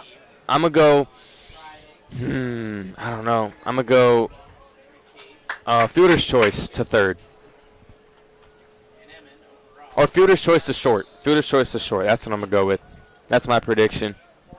I'm an optimist. I'm an optimist. Base clear and double. All right. I'm usually a glass half full guy, but I'm also very realistic sometimes, especially when it comes to sports. There's a lot of analytics to back me up here. At the plate, that one nowhere near. I'm changing my prediction to a walk. Takes it 1-0. I'm kidding. 1-1. Still tied at 0. Bases loaded for Jake Dewar. 4 hits for the Huskies and Owls. No errors. Been a clean game fielding-wise. But the Owls are knocking on the door. And I wouldn't even say knocking. They're dang near.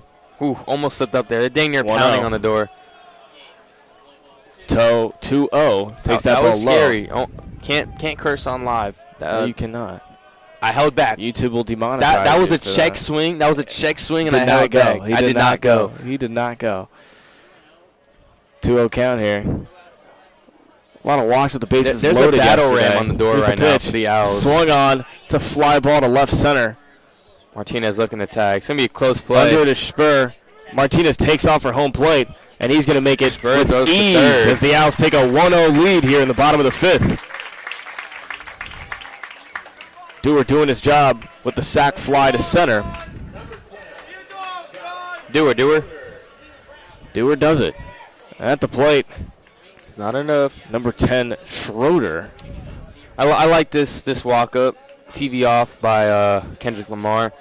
I don't support it, though, because he's batting 136 on the season. Yeah, I was going to say the worst batter in the lineup. Are they going to another pitcher after one at-bat? I don't believe so. I think it's more of a mental check, you know? I think he's going to tell him, No, he's done. You want to see, but never mind. I'm mistaken. He's He's done after just facing one batter in Dewar. Wow. You know, kind of frustrating for Van Emmen, facing the best batter. It's not much you can in the really do game. there. I mean, I get it. Don't get me wrong, because he's got to face now 3 straight righties, 4 straight righties. I mean, I digress. The entire batting lineup is righties from here on out until you get back to Lipsy at the top of the order. But, I mean, I'm not sure what coach wants to see out of him there. you know? I mean, I guess that was just like that preset mindset where he's like, unless he gets like a triple play, he's not staying in. Or strikes out, FAU's best batter.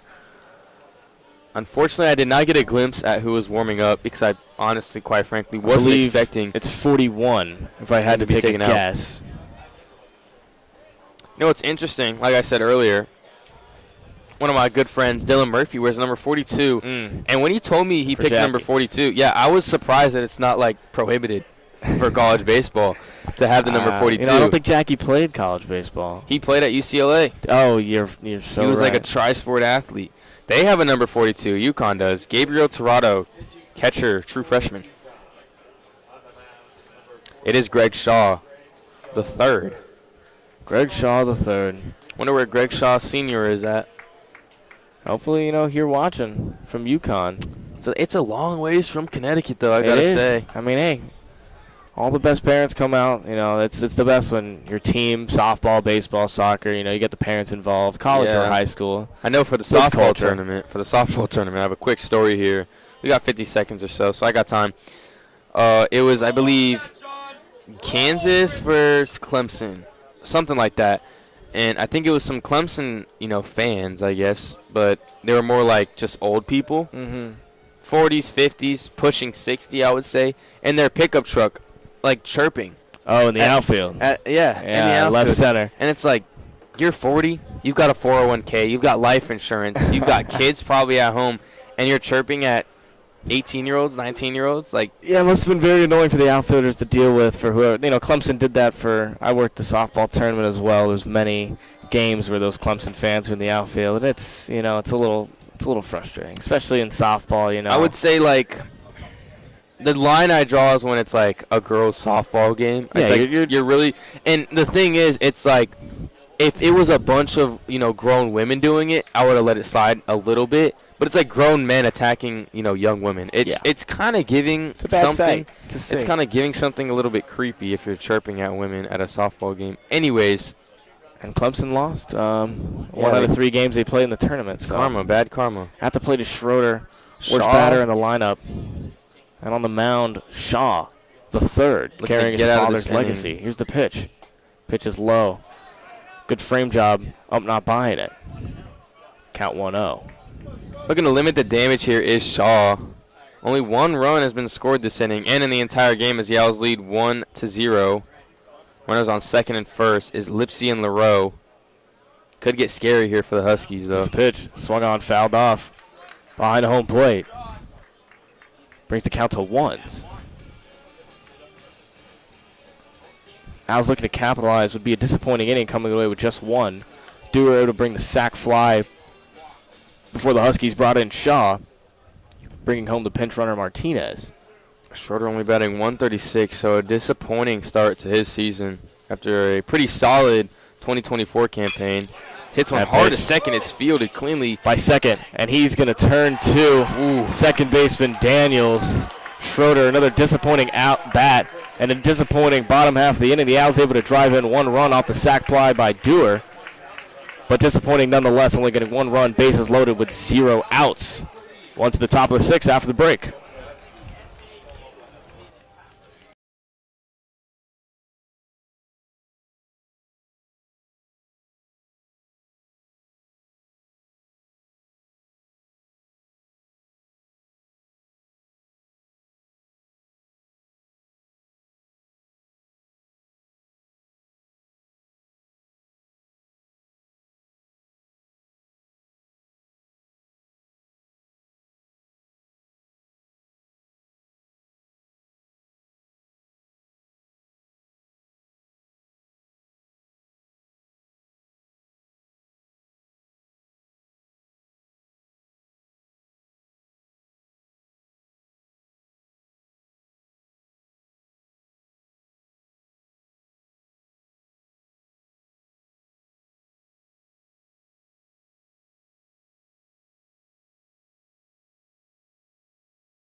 At the plate for the Huskies, top of the 6th inning is number 9, Spur. 1 for 2 today. Senior leadoff hitter, batting .250 on the season. Huskies obviously 0-5 coming into this game, looking for their first win. This is probably the closest they've been all season to finding that win column. Only down 1 run here in the top of the 6th. Here's the pitch. Upstairs for ball 1. You know, the Owls trying to complete the sweep of the Huskies here. I do digress, though. In the first game against the Huskies, I believe UConn was leading. Very close game. Yeah, very close game. They ended up losing 5-4. Here's the pitch. The 1-0 swung on to third. Ooh, good fielding by Romano. Romano to Millen. And an easy play, 5-3 right there. Great glove work at third. Those are tough to field, especially ranging to your left. It is his glove side, though, so a little bit easier than his non-glove side. Great play nonetheless. Fires it over to Millen. Out the plate for the Huskies, number 4, Biller. 0 for 2 today, batting .250 on the year. I got to say, though, I think UConn wins the name battle. They got Spur, Biller, McCarthy, names. Garbo. Don't forget about Garbo. That pitch finds the zone for the first strike. Ostrander's been solid all season, sporting a 0 ERA with 4.2 innings pitch, allowing 2 hits with 6 strikeouts. Pitch swung on for strike 2. He really just overpowers hitters with his fastball, and that can work into his off-speed as well. When hitters start to, sit on that fastball, gets the hitters guessing, and he can go to those off-speed pitches. Here's the 0-2. Pitch low and inside. It's interesting, too, with Biller his fastball, because he doesn't really get too far down the mound. And usually when you see guys, pumping high 90s, which he doesn't pump high 90s, I'm going to assume he's hitting like 93, 92. Mm-hmm. But he doesn't get too far down the mound. He has great control because of that. Here's the 1-2. Biller looking for his first hit of the game. And the pitch. Oh, great pitch. Called strikes him out. Ostrander. Another thing Ostrander does well is he, excuse me, I had a burp. Let me make sure it's all out of my system. Oh, good. Ostrander does a good job hiding the ball for a long time. And what I mean by that is he doesn't let the hitter see where the ball is coming from. So this hitter can't really tell where the arm slot is going to be at. So it's really hard to, time up his fastball, especially when it kind of just comes out of nowhere. Ostrander's first strikeout of the day comes against Biller. Now here's Minnick at the plate. Check swing into the dirt for ball 1. You do see what I mean, though. He takes that low, not low, but kind of methodical start to his windup and then speeds it up towards the end. A lot of power in that one step. Minnick 0 for 2 today, the freshman, batting .333 through 5 games. Ooh, great frame job. I'm not buying it. I thought that one was finding the zone for sure. I think he got some words from the dugout, and he said some words back. I'm sure they were kind words like, bless you, thank you. Great call. I love you, ump. I appreciate you. You're seen. Here's the pitch. Swung on. Ward ranging over. Almost finds the gap, does it? Close Chopper, but he's play. out at first. Wow, what a play for Ward to end the inning. Ranging over towards the middle of the infield, right behind second base. Throws it, and Millen, great job fielding it off of 2 hops. Ends the inning clean. Top of the 6th for Ostrander. And he's had a clean start to his season. We'll be back on FAU Owl Radio for the bottom of the 6th. The Owls look to add on to their 1-0 lead. Wow.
Welcome back to this FAU baseball matchup against the Uconn Huskies. We're here in the bottom of the 6th inning. At the plate for the Owls, number 9, Romano. Owls able to take a 1-0 lead in the bottom of the 5th inning prior off a sac fly by Jake Dewar. Romano transfer from Georgia Tech, had a 3-run home run yesterday, supporting a 3-for-5 game. Pitch Pops swung up on. the first pitch. Garbo calls for it. Ooh. Garbo with a diving grab. Definitely did not get under that one. I don't know if there's any wind. Doesn't feel like there's any from here. But able to make the catch nonetheless. Doesn't matter how pretty it looks. I don't know. It looked pretty elegant to me, honestly. You think that was planned? Definitely not. Definitely not. I think, maybe it was. He seems like a flashy guy. He's had a couple tough at-bats. I don't think you can be flashy when you're batting 8 with like a 180 average. Flash in the glove, it's different. I guess so, but he's definitely looking at the dugout like, yo, that was scary. LaPointe at the plate for the Owls. Or as someone once said, LaPointe. I don't know who said that one. Yeah, me neither. Grapevine. You know how it goes. Down the pipe for strike 1. Wouldn't throw that pitch again if I was Shaw to LaPointe. Big power guy batting .444 through 6 games. Pitch here. LaPointe swung Ripped on, finds through the the gap gap. for a base hit. Yeah, ripped in between 3rd and 2nd. I told Shaw not to, I don't even know. I don't know what you can do there. That's not even a bad pitch. Shaw gives up his first hit. Able to get out of a jam last inning. It's a better piece of hitting, honestly. At the plate for the Owls is Millen. Shaw last inning able to ground out who I believe was Schroeder into a double play. Owls only get 1 after having the bases loaded with 0 outs. Nonetheless, they have the lead here in the bottom of the 6th. Once again, here's Millen. Nowhere near the zone. Millen takes ball 1. Like I said earlier in the broadcast, won AAC Player of the Week for opening week for baseball. Went 1 for 5 yesterday. Had a .391 average coming in today. Now has a .360 average, starting 0 for 2 today. That ball's inside. For ball 2. Shaw working him inside.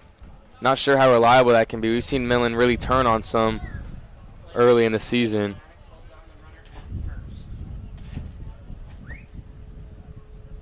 Here's the pitch.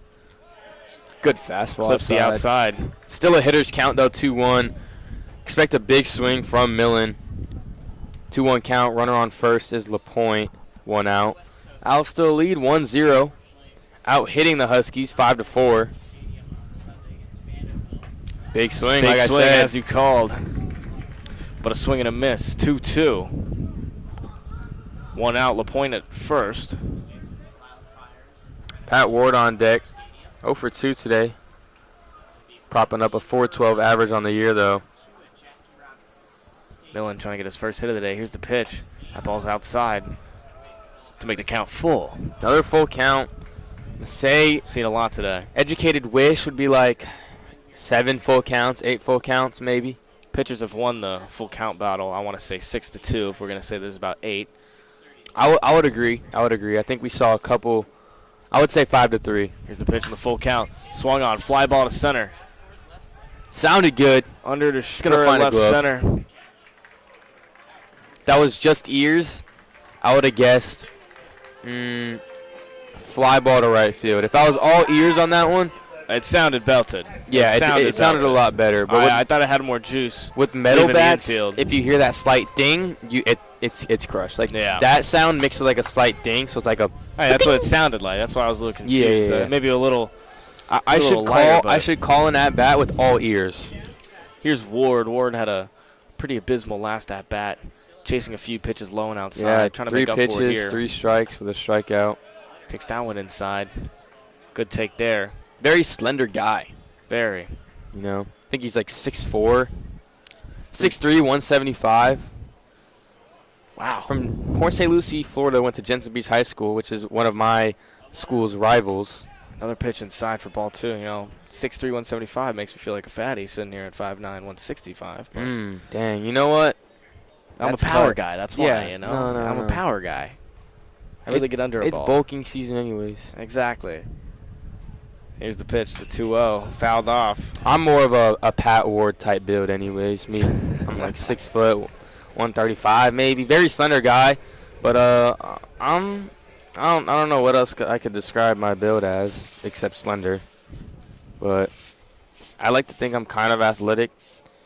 Don't let me in a intramural basketball game because I will dominate. I'd cook you, bro. All right, sure. That ball wow, swung on live smoked. drive to left center. Tracking it. Trying to get under his spur, and he's able to track it and get the out and end the inning for the Owls. I don't agree with what you just said, though, and we're just going to stay here for a little bit longer because I would probably sauce you up in a one-on-one if I respectively. I don't think so. I mean, you might have the height, but I got the power and I got the jumper. That's all that matters. I got the footwork as well. Inside the post, I'm unstoppable on So- both ends of the ball. Give me 30 seconds to warm up. Once I see one go down, it's over. There's courts right here, right by FAU if baseball I had stadium. brought my basketball, we could definitely run I it. think I have basketball in my car. It sounds like you're kind of dodging. You're looking for excuses, but Okay, so if you have a basketball, I'm really down to run it. If down the too. gates are open. I'm All down right. to miss the last 3 innings. We might have to live stream this on the channel. We could just check over every once in a while through the netting, see what's going on. We'll play with the headsets on. Nah, but I would say my play type, I definitely think I'm a little mellow ball, so I definitely play better in a 5-on-5, 3-on-3 setting. Yeah. But I can stroke that thing, cuzzo. No diddy. Yeah, pause. And I'm a deep range shooter. I don't have video proof. I just didn't have the cameras on. But I can shoot it from half court easy. And I'm not joking. I will say outdoor courts are definitely worse for shooting because of the wind, and it is kind of it's a windy game. day. Definitely is a windy So day. I don't know how Picked it up a little fared. bit. Anyways, I digress. Owls lead 1-0 through 6 innings, having 5 hits. Huskies 4. Still no runs for the Huskies. They're looking to change that in top of the 7th. We'll be back on FAU Owl Radio.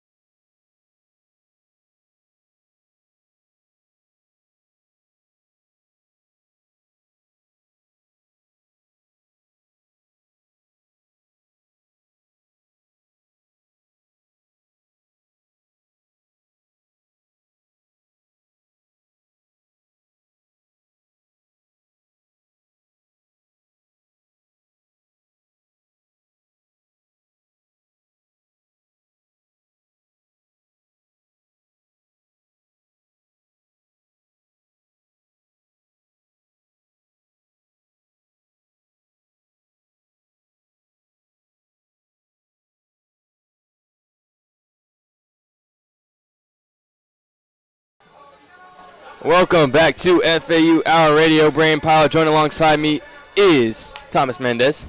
Thank you for joining me today. This beautiful, I wouldn't say summer day, spring day in Boca Raton. The Owls lead 1-0 over the Huskies. Carter Holges coming in to relief Ostrander of his duties. Number 32, the 6'6 graduate student, weighs 230, has an overpowering fastball. Transfer from UNC Wilmington. Ever heard of it? I have not. I have not either. I have not. You know, this game, only about an hour 48 so far here. Just about half, not even half of the amount of the game yesterday was. So we're on pace for a much quicker finish here. Got Daniels at the plate. First pitch just inside for ball one, 1-0 count. Daniels 1 for 2 on the day. Singled in the second, got stranded at first, and then grounded out to short in the fourth. Looking to start things here in the top of the seventh. So just fires one in there for strike one, 1-1. One of UConn's best batters. They'd love to get him on base here as the leadoff. Batting cleanup, and then you have a big boy at McCarthy on deck. 0 for 2 today, but supporting a .450 average through 5 games for the Huskies. Holds is the 1-1. Daniels gets a swinging foul ball. It's going to be a 1-2 count now. Seems if the Owls get to the first 3 batters here in the 7th, they'll have a much easier 8th inning. They'll be facing the top half of the order in the 9th. Yeah, they'll have 7, 8, 9 if Holges can go 1, 2, 3 here. Definitely not the best part of the order. It's actually considered the worst part of the order. That's why they're 7, 8, 9. Holges the 1-2, fires one high for ball 2. 2-2 count now. Daniels looking to work a count here. Only a 1-run deficit, and that can change in an instant in baseball. No lead is safe. Unless it's like a 6-run lead, maybe. Even then, we've seen it all in baseball. Holges a 2-2, flared grounder, gets past the outstretched glove of Romano. It's going to be into the outfield. Digging for 2 is Daniels. The throw in is on time, but he's safe at second.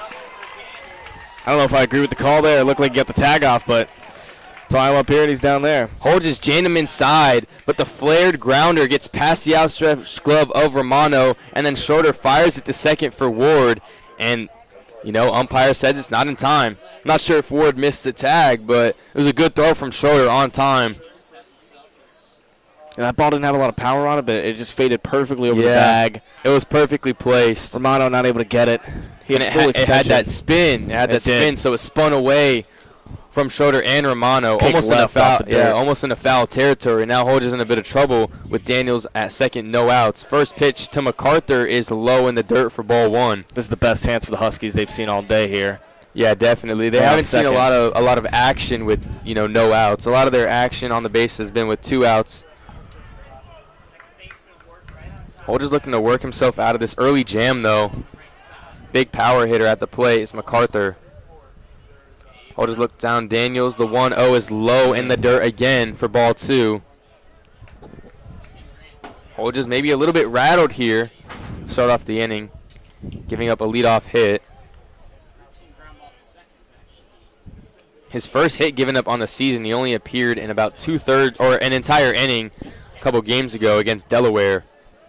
Holges a 2-0 is fouled to the Huskies dugout for strike 1.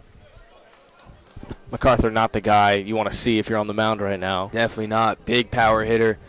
450 average, like I said.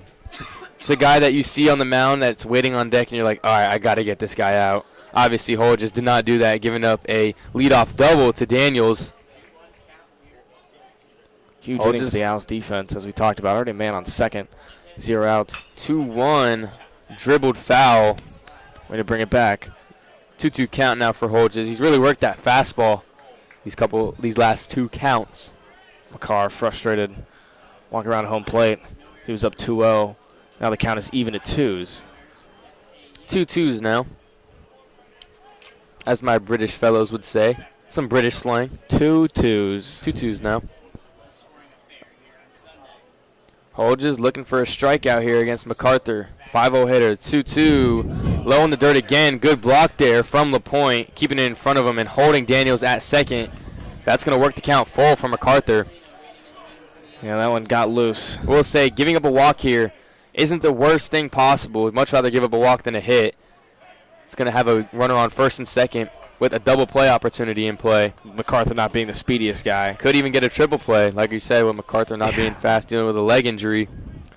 Full count. Payoff pitch is inside just by a notch. Doesn't get the call there, and he's going to walk MacArthur. What do you think about that call? It was a tight one. You know, I can't say I disagree with it. I didn't have the best angle.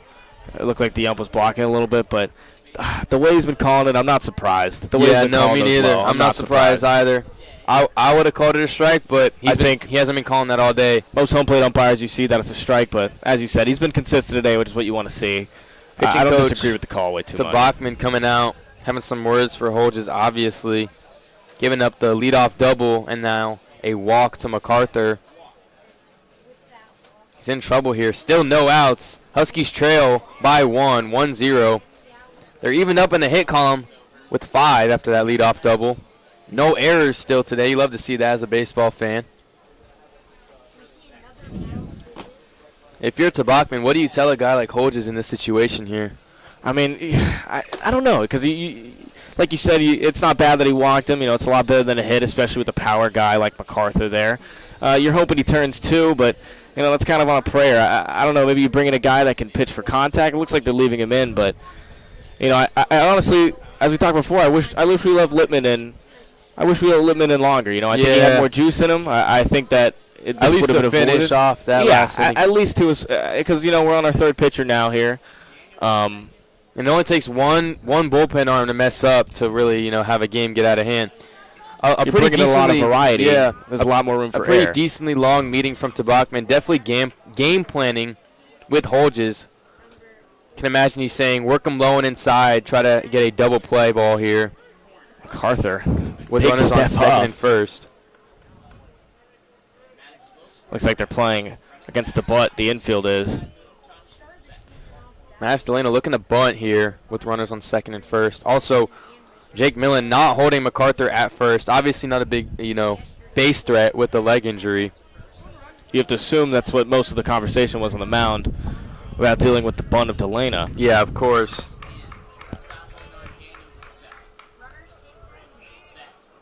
Delano squares inside. Holges gets in on him, 1-0 count. Millen charged in hard there.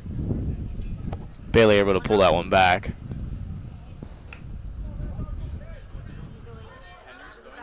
Owls in trouble here late in the game. Top of the 7th, runners on second and first. Only leading by 1. Huskies are knocking on the door here. Delano squares again. Holges fires one in there. It's bunted foul down the 3rd baseline. Strike 1.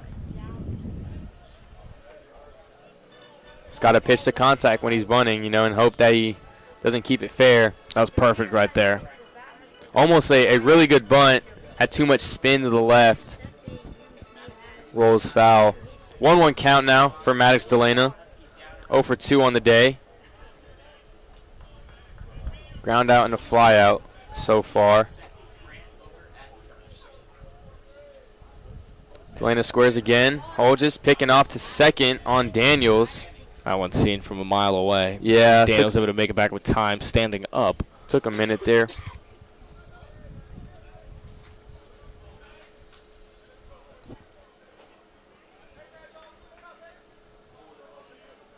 Looking for a double play ball here is Holges.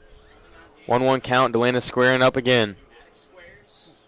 Fires the 1-1 in there. Delano falls back on the bunt attempt.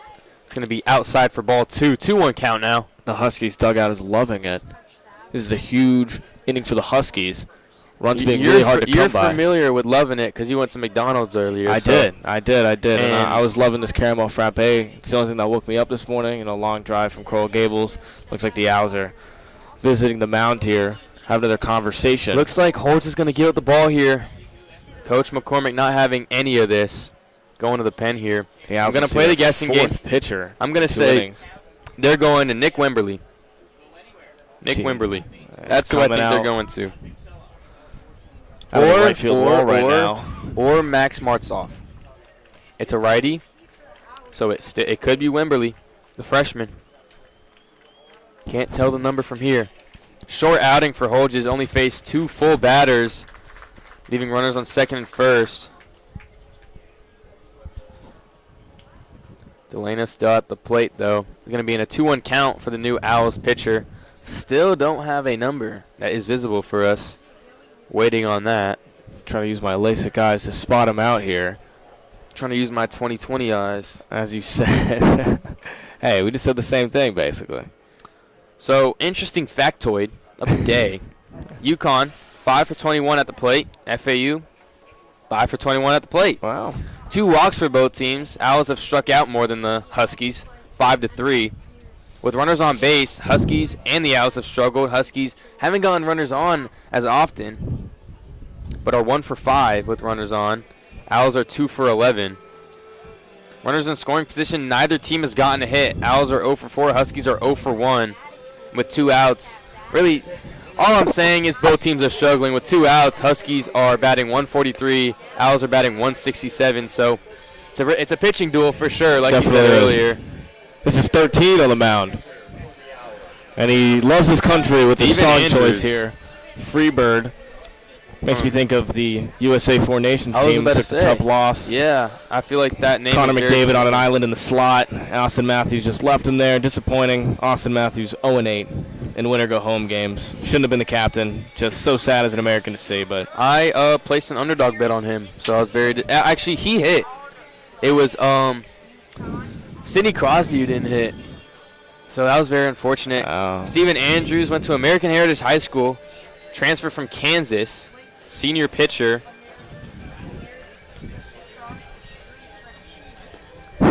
Season ERA is a 1.93, pretty solid. If you're Andrews here, definitely looking for a double play ball to Delana. Then you got Padilla on deck, who's 2 for 2 today. He's had the Owls pitching staff's number. He's calling them often. Runners headed back to the bases. Got about, looks like we'll get 2 more pitches here. Yeah, we got about 20 seconds left till next pitch. Delana getting ready to go back in the box. Looking to do some big-time damage here for the first time this game. Huskies are really knocking on the door. Delana in the 2-1 hitters count here. I would say you're expecting a big swing, but we've seen him square up every single pitch this at-bat, so I'm not expecting anything different. 2-1 count. New pitcher is Andrews on the mound. Owls looking. Just got to hope he fouls another one. Another pickoff move to second. Looking at Daniels. Not a real attempt. Looks like more of a gather there. Yeah, just kind of a, not even sure what I call that, but Andrews looking to shut down the hopes of the Huskies here on the top of the 7th. Runners on first and second. Every time he looks back at second, he squares the bat, and it hits him. The 2-1 hits him. That's got to hurt. That's probably right in the kneecap area. Ooh. Definitely lower leg, and it was very direct. Didn't hit dirt, nothing first. Straight leg as he hobbles to first base. But Delana able to take that one on the chin. Not literally on the chin, but able to take that pitch and load the bases for the Huskies. For Padilla. Yeah, Padilla. Obviously 2 for 2 today, so probably the last guy you want up with the bases loaded. He's been hot. And no outs as well. Seems that some fans best case scenario, for a strike call there on that last pitch. Best case scenario here is you get a fielder's choice out at home and then a double play after that. First pitch to Padilla is fouled hard. It's a good start. To right field. Be a souvenir for someone that, goes to the basketball courts later. Andrew starts him off with a strike. Padilla. Kick steals the 0-1.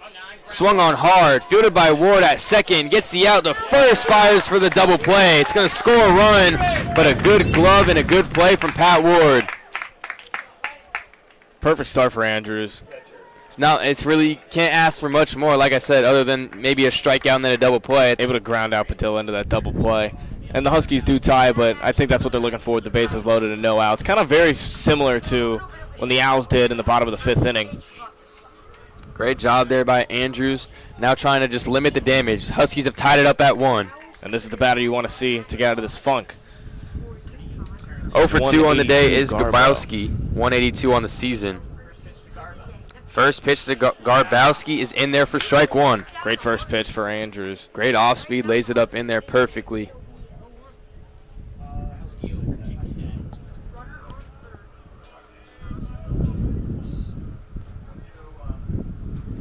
Five hits for both teams. Garbowski looking to get one here. Weak dribbler to the pitcher. Easy for Andrews. Flips it to first. Able to get out of Steven it. Andrews comes in here and limits the damage, only allowing one run when the bases were loaded with no outs. Coming into relief for Holges. Fantastic by Steven Andrews. Able to get out of that jam. The Huskies only score one. They tie up the game, but I think that's exactly what Coach wanted to see out of him. Good pitching change on the mound there. We back for the bottom of the seventh after the seventh inning stretch in Boca Raton. John Martinez, Brando Leroux, and then the leadoff hitter, Lipsy. 8-9-1 due up for the Owls. That is all tied up. Headed in the bottom of the seventh, we will be back on FAU Owl Radio.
We are back on FAU Hour Radio. Brayden Pyle, joined alongside me is Thomas Mendez for the bottom of the seventh. Yes, sir. Owls are all tied up with the Huskies 1-1.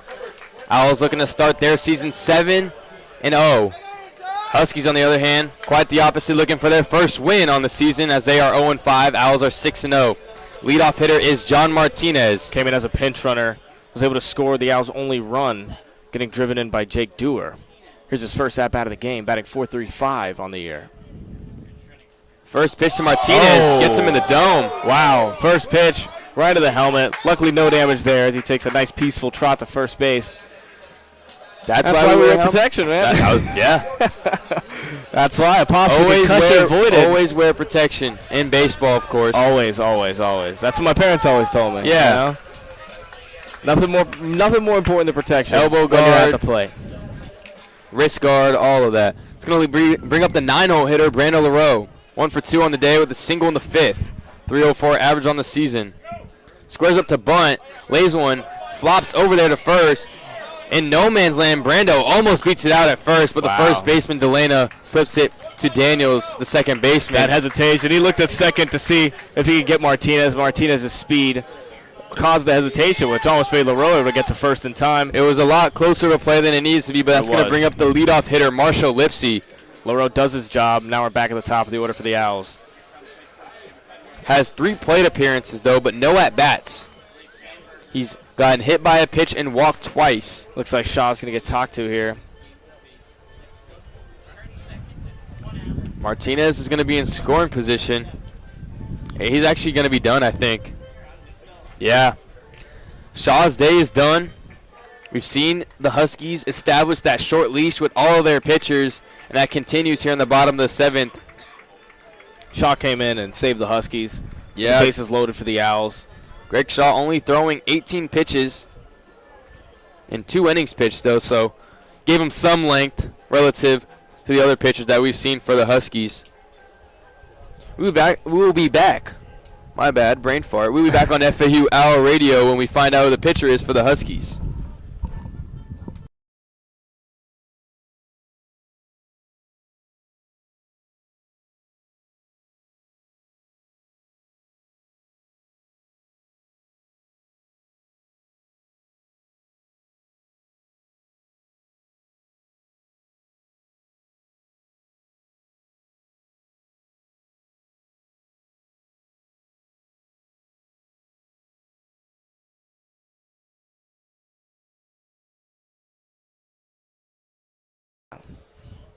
We are back on FAU Hour Radio, and I'm pretty, starving. Yeah, I'm pretty starving. hungry. We got Evan Hamburger at the plate for the Huskies, left-handed pitcher, junior. That just does not help my case here. Definitely I haven't not. eaten much today. I went to McDonald's, but I was able to get this drink. And when a guy called Hamburger goes on the mound, it's going to make these last 2.5 innings way longer than they have to be. Definitely doesn't help his case either, because these Owls hitters are hungry for some runs here. Tied 1-1. They really are. In the bottom of the 7th, all tied up at 1, like I said. But Evan Hamburger, I mean, interesting name. Evan is pretty prototypical, but I wonder, is Hamburger Polish? Is it maybe Greek?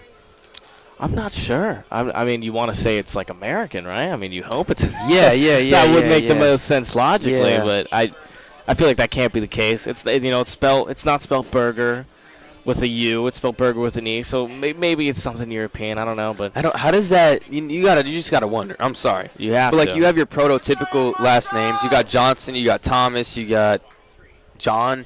You got a lot of prototypical last names. Andrews. Stephen Andrews got Andrews. Hamburger. Where does that come from? I gotta know.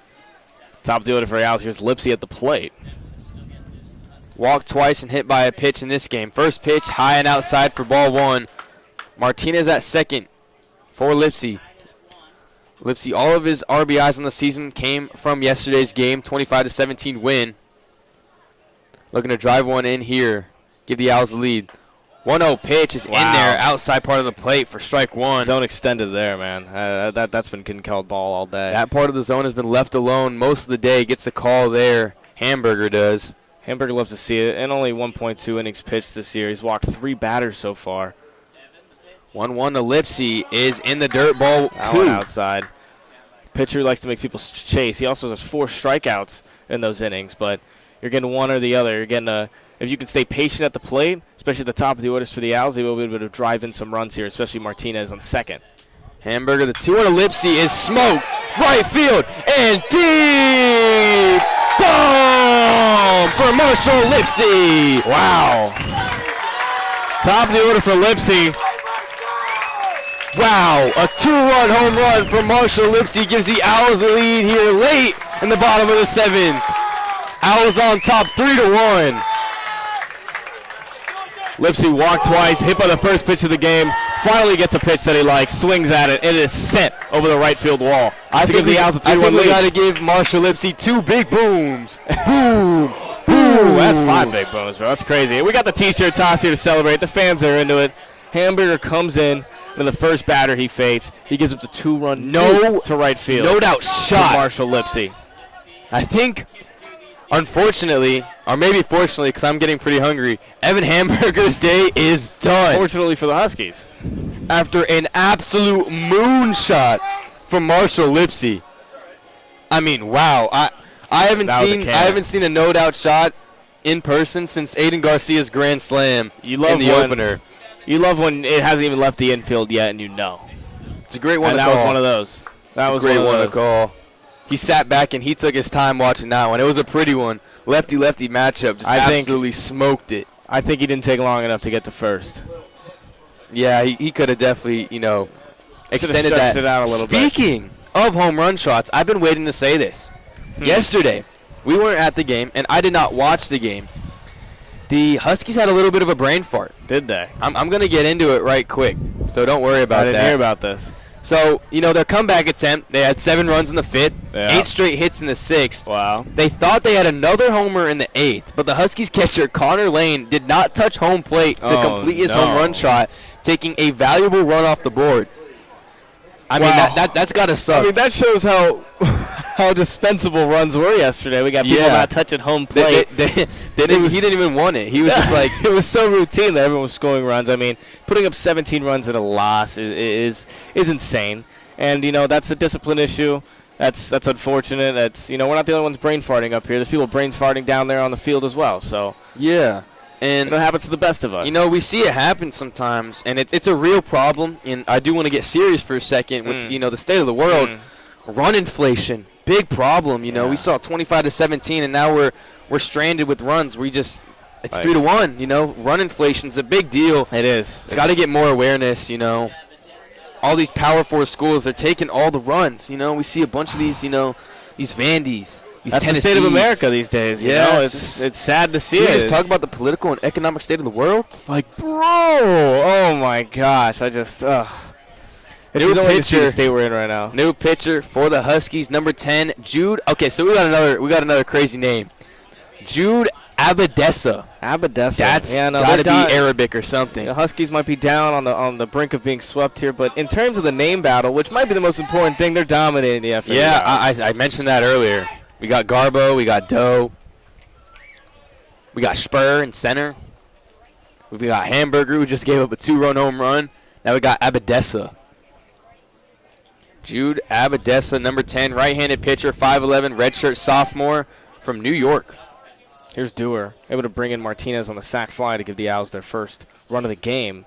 Batting .516 on the year. First pitch is smoked, and it's going to find its way into center field for a base hit.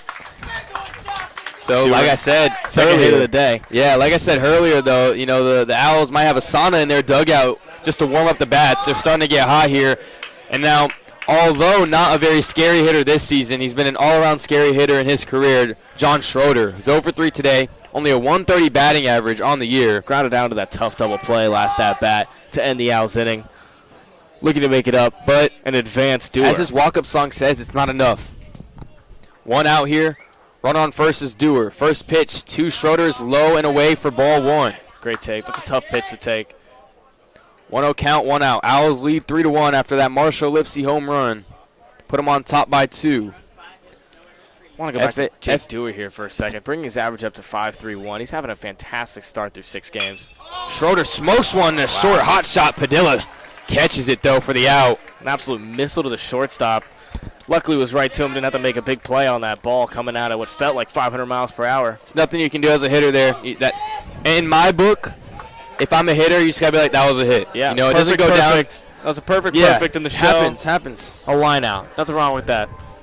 Very frustrating, don't get me wrong. But, you know, you just gotta stick with it. You did nothing wrong there in that bat. It's going to bring up Nick Romano, the switch hitting junior. He's 0 for 3 today, 240 average on the year. With Dewar still at first, 2 outs. First pitch, grounded hard to second, fielded by Daniels, flips to Padilla at second. That's going to end the inning for the Huskies, but not after some damage was dealt by Marshall Lipsy. 2-run home run there in the bottom of the 7th. Puts the Owls on top, 3-1. FAU with 7 hits, Huskies with 5. Now UConn looking to respond in the top of the 8th. We'll be back on FAU, Brayden, Pyle. FAU, Brayden, Pyle. FAU Owl Radio, Brayden, Pyle. Thank you for, oh my God. You know what? We'll be back on FAU Owl Yeah, Thomas Radio. Mendez here still. Yeah, it's been a long morning. You know what? It's been a long morning. Game, man. It's that Long home run morning. shot was like a espresso. Yeah, we will be back on FAU Owl Radio for the top of the 8th. Is that better? That's a lot better. I like Way that. better. Oh,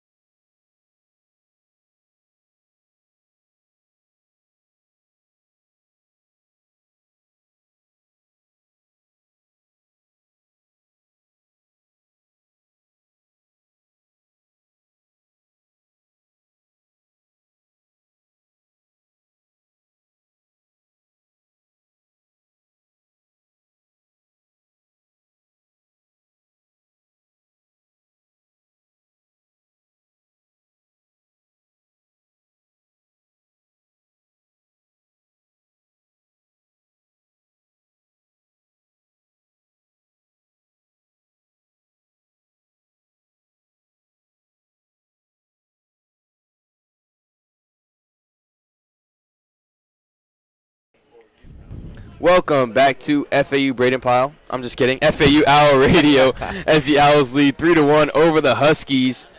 9-hole batter Doherty is up for the Huskies. Andrews still on the mound for the Owls, supporting a 3-1 lead. It's a pitcher you love to see that insurance come in. Not even insurance, just you love to have a lead on the mound. Doherty, number 52, the junior, batting .333 through 5 games. Andrews, the first pitch is inside and high for ball 1. Huskies looking for some late inning life here. Got some in the 7th, scoring that run with the bases loaded, no outs. Couldn't Andrews get had more a than one. Fantastic top of the 7th. 1-0 from Andrews is in there for strike one. 1-1. Doherty's 0 for 1 today with a walk in the third and a fly out to center in the fifth. Looking to start a late inning rally here. Owls up 3-1. Andrews, the 1-1. Off-speed drops in there Great for pitch. strike two. Fantastic pitch. Dropped out of the sky. 1-2 count now. Anything goes if you're the pitcher. Andrews looking for a strikeout. He has 5 on the year through 5 2/3 innings pitched.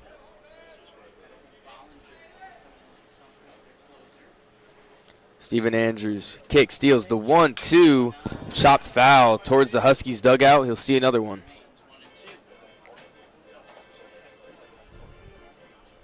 Andrews so far this season is 1-0.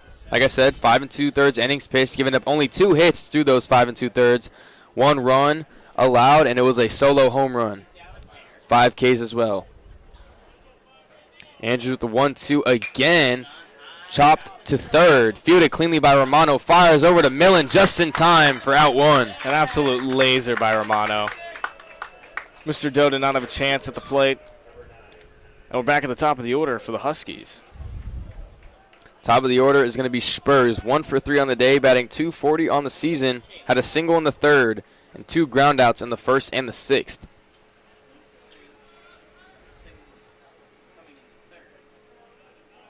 Top of the order, looking for some life here.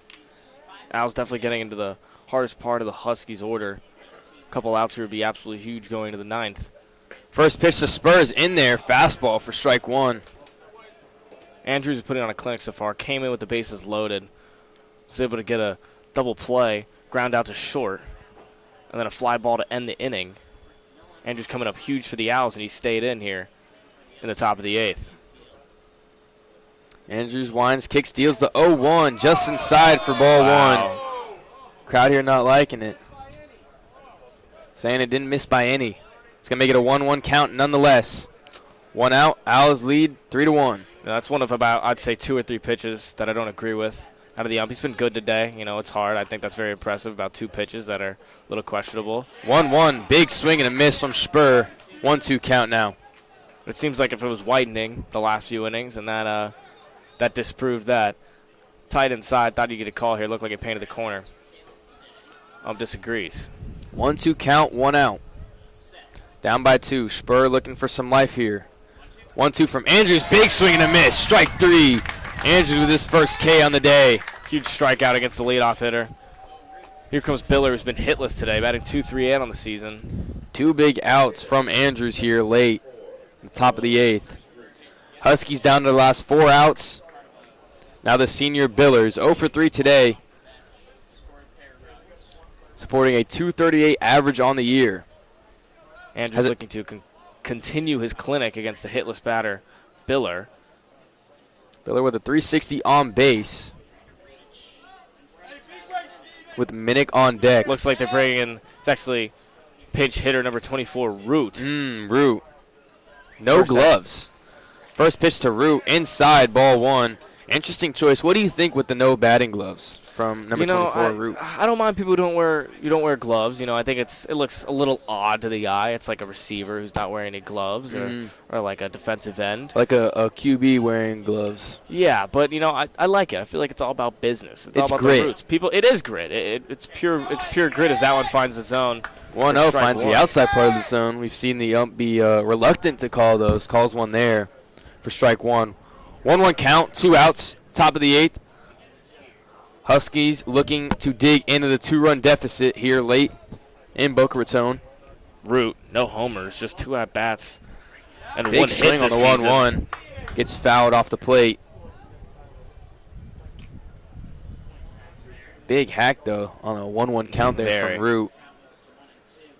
I think you can drop an off-speed, not even in the zone. You can throw an off-speed here, and you might get a big swing and a miss from Root. Looks like that pitch was falling outside as well. People get excited when they're pinch hitting, when they don't have a lot of opportunities. Obviously, they want to swing for the fences and do the best for the team to get on base, but you know, you got to be patient, especially when you have only so many chances. We've mentioned the names for the Huskies and how, you know, awesome they've been, I guess. Got another one, Bo Root, number 24. Wow. I mean, it's like every single person who comes into pitch runs, who comes in on the mound, who comes in to pitch hit, they just have absolutely stellar names. You know, I'm frankly jealous, even though we have the 3-1 lead here. Andrews, the 1-2 route is low for ball 2. Try to get him chasing with the off speed, like I said. I don't blame him for it. After the last couple pitches there, he looks like he really wants it. Hopefully he's slowed it down here. Batting .500 on the year. Limited at-bats is Root. 2-2 to Root. Swing and hit through the first base and second base gap for a single. 2-out single from Bo Root. Takes advantage of his limited opportunities at the plate. And we get a big on base there for the Huskies. Hopefully Riley gets some hits here in the top of the 8th. Good piece of 2-strike hitting there from Bo Root. Gets on base. Another hitless batter coming up here. Now the tying runner is at the plate for the Huskies. Now Jordan Tabachman, the pitching coach for the Owls, is going to have a word with his pitcher, Andrews. Trying to game plan for this at-bat. Obviously, one swing can change this game drastically. Andrews, absolutely stellar performance. First on base for the Huskies against Andrews here. Obviously staying in this game, just telling him what he wants to see. But I think he should just continue what he's doing. Making players chase, giving off speed when needed. I think he's pitching a perfect game right now. Just unfortunate, great swing there by Root through the gap. Tyler Minnick at the plate. 6-foot infielder, 206 pounds, sophomore from Reading, Pennsylvania.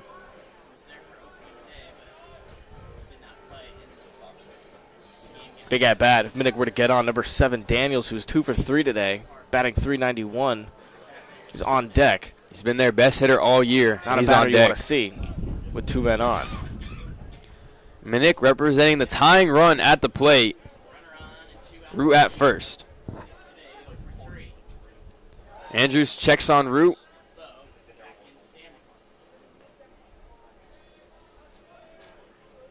Andrews looking for any sort of out here. Fly out, ground out, strike out. Anything goes with 2 outs. And Root will be running on contact. Millen holding Root at first. Looks like Coach McCormick's coming out for Andrews. And, I mean, as all signs go, that means Steven Andrews' day is done. Wow. After just visiting the mound, But I'm not sure. Before a pitch even took place, you know, I've never seen anything like this in the pros or I'm not sure any if college baseball I've watched. It seems like calling back-to-back timeouts before a play is run, but Minnick looked extremely confused at the plate, almost frustrated. I am a little confused still because McCormick is on the mound, but there's also another coach for the Owls out there, not sure who. Looks like he wanted to Talking continue to the Andrews. conversation, but I think they're looking for maybe a arm injury from Andrews. looks like it, yeah. Testing out that right arm. I mean, he possibly threw out his shoulder It'll be there. it's Brandon Barnard checking on Andrews, the pitcher, trying to see if he can stay in the game, depending on the severity of what's going on with his arm. Looks like he's all good to go, though. I don't know. McCormick is he's debating it. He's staying on the field, having some words with Bernard. I think he wants to see Andrews throw a couple pitches here. Yeah. See what he's feeling like. A lot of pressure, though. You know. Yeah, I mean, why not? You know, if you see something wrong with his arm. First pitch is pretty wild, though. Didn't like that one. I think he's shaking his head no to Coach McCormick, and I think that means his day is going to be done. He looked uncomfortable there. Yeah, not a very natural arm slot, and that's going to do it for Steven Andrews' day. Disappointing he doesn't get to stay out there. Fantastic outing for Andrews. Root able to get on as a pinch runner, but nonetheless, gets the Owls out of the jam and is a big part of this 3-1 lead. It's going to be a pitching change for the Owls, unfortunately, as Steven Andrews obviously dealing with some arm issues. Should we play the guessing game? I think it's going to be Kide Atatui. That's who I think it's going to be. Okay. Maybe not, though. Did Bollinger pitch yesterday? I think Bollinger did pitch yesterday, so I don't. Maybe Max Martzoff. Martzoff, yes. He's been fantastic this year. It is a lefty, we can tell. We can say that for sure.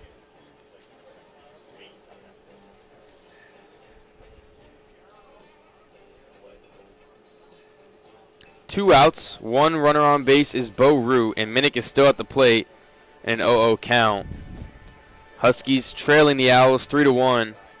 The tying run is at the plate. Looks like it's 7 for the Owls. It is MJ Bollinger. It is going to be Bollinger. Pitched yesterday, got the save, I believe. Or maybe he pitched on Friday and got the save. That is probably it. Fantastic so far this year for the Owls. Transferred in this season. He's a sophomore, 0 ERA and 3.1 innings pitched. 2 hits, no earned runs with 5 strikeouts. Fantastic start to his year for number 7. He's a very erratic guy. He gets very hyped for his appearances, and you can kind of tell by his walkout song. And coming out of the dugout, he was skipping around. He looked like he couldn't contain himself and just walking out there. Lots of theatrics for this type of player, and that's the best kind of players. You like the players that are passionate, especially out of the number pen. Is called. Yeah, when you come out the pen, you need that different type of energy. It's a different type of game you're playing when you're coming out of the bullpen, especially with a guy like Bollinger, who's usually coming in for save opportunities with the game on the line. And I wouldn't be surprised if Coach McCormick leaves him in there for the 9th. Obviously, he'll have to pitch an inning in the 3rd. It's only one batter extra than he's used to facing. Again, Huskies trail by 2, 3-1. Owls out hitting the Huskies 7-6. Huskies started out hot, had about 5 hits. Going to the 5th, only 1 hit here through the last couple innings. They're going to get the bats going. Neither team has really gotten streaky with the bats. Saw both teams have bases loaded and only left the inning with 1 run. Disappointing for sure. The X factor in this game has been the Marshall Lipsy 2-run home run in the bottom of the 7th. As Bollinger finishes up his last warm-up pitch. It's the best part about games like this. You know, it'll be a perfectly even match game, and one swing of the bat can change the entirety of the outcome. And you can say that. That's what makes baseball beautiful. Right now. You see Bollinger doing his, ritual. Gives a prayer to God. Slaps the glove a couple times, and he's ready. And the dugout is loving it. The fans are loving it. And if I'm Minnick, I'm trembling. 0 for 3 on the day, batting .308 on the year. Not what you want to see as a batter right now. Bollinger looks at Root. Gets the pitch. Kick steals. First pitch. Swung on, fouled hard. Down the third baseline. It's going to be strike 1. Yeah, Bollinger with the save on Friday night. Or Friday, I should say. It was a night game. It was night? It was night, okay. Yeah, Friday nights. Friday Night Lights, as they call them. Yes. I miss Friday Night Lights, man. It's a high schooler. Yeah. Bollinger, the 0-1 with 2 outs. 0-1 to Minnick. Just outside, ball 1. 1-1 count, 2 outs. Frame job not there. Looked a little sloppy there. Garcia's LaPointe's definitely known for more of his hitting than his catching ability, but he's still a solid guy to have there behind the plate. No ball's gotten away from him today. 1-1 from Bollinger. Swung on, hit deep from Minnick. He's strutting to first because it is gone. Wow. 2-run home run for Tyler Minnick, and this game is all tied up in the top of the 8th. Bollinger allowing his first hit of the year in a terrible moment. As the Huskies tie the game with 1 swing, as we talked about before, talking about an announcer jinx. The Huskies have tied this one at the top of the 8th. It's 3-3 with a 2-run shot by Minnick. We've seen some big swings all series long, and it has continued. What has been mostly a lackluster game until in the 7th inning, where we saw our first real action. 3 total runs in the 7th, now 2 more top of the 8th for the Huskies. Bollinger's day is not over. He has to stay pitching. First He's pitch facing to the best Daniels. batter of the day so far, and Daniels takes that for ball 1. It's looking to be a thriller here in Boca Raton. Bollinger the 1-0. Big swing and a miss from Daniels. Strike 1. 1-1 count. 2 outs. All tied up at 3 after the 2-run shot from Minnick. Owls and Huskies both have 7 hits. The 1-1 gets another big swing and a miss from Daniels. Strike 2. 1-2 count. 2 outs. Bollinger trying to stop the bleeding here. Huskies looking to tack on some more. Bollinger kick, steals the 1-2, flared foul into left field. As one of the fans here says, and he's correct, he is late. Bollinger can use that to his advantage here in a 1-2 count. Just trying to get out of this inning. Steps off, lets Schroeder get in position. 1-2 from Bollinger. Hit sharply, and it gets past the outstretched glove of Millen. A two-out single from Daniels, and the Huskies are looking for some late inning rally. Bollinger, worst batting of the year so far. 2 hits and 2 batters he's faced. Daniels keeps it up, going 3 for 4 today, bringing up his average to over 400 on the season. Believe that's facing a power hitter in MacArthur. That's 3 2-out hits in a row for the Huskies. 2 singles and a home run with 2 outs. Now Huskies have 8 hits, still tied at 3. Now a scary hitter in MacArthur. 450 on the year, 0 for 2 today. Bollinger fires a fastball in there for strike 1. A missile right by MacArthur. Wasn't ready for it at all. Didn't even have a chance to think about the swing. Good first pitch right there for Bollinger. Still a scary hitter, though, is MacArthur. Dealing with a leg injury, he can still deal some damage. The 0-1 to MacArthur is an off-speed outside for ball 1.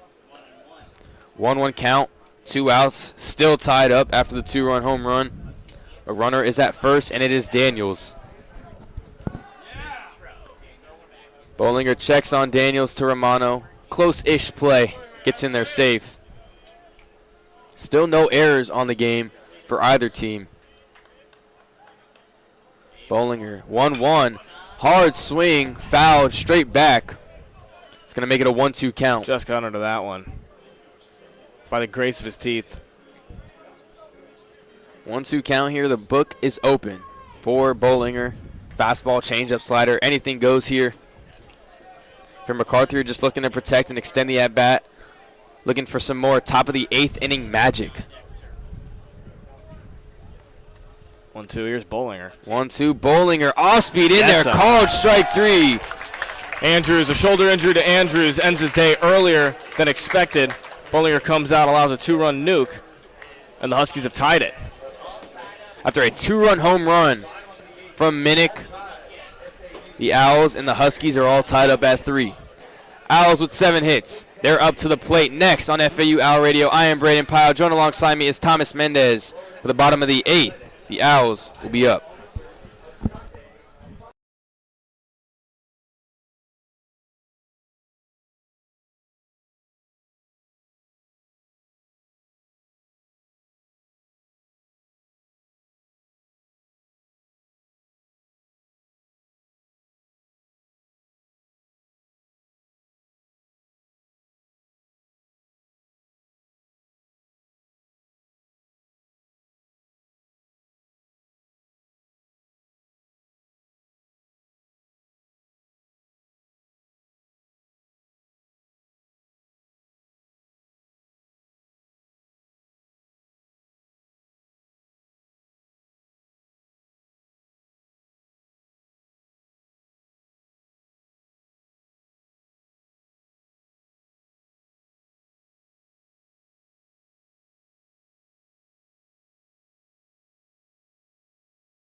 We are back on FAU Owl Radio. Brayden Pyle, joined alongside me is Thomas Mendez. For the bottom of the 8th, Huskies and Owls are all tied up at 3 runs apiece. New pitcher for the Huskies is number 34, Afton.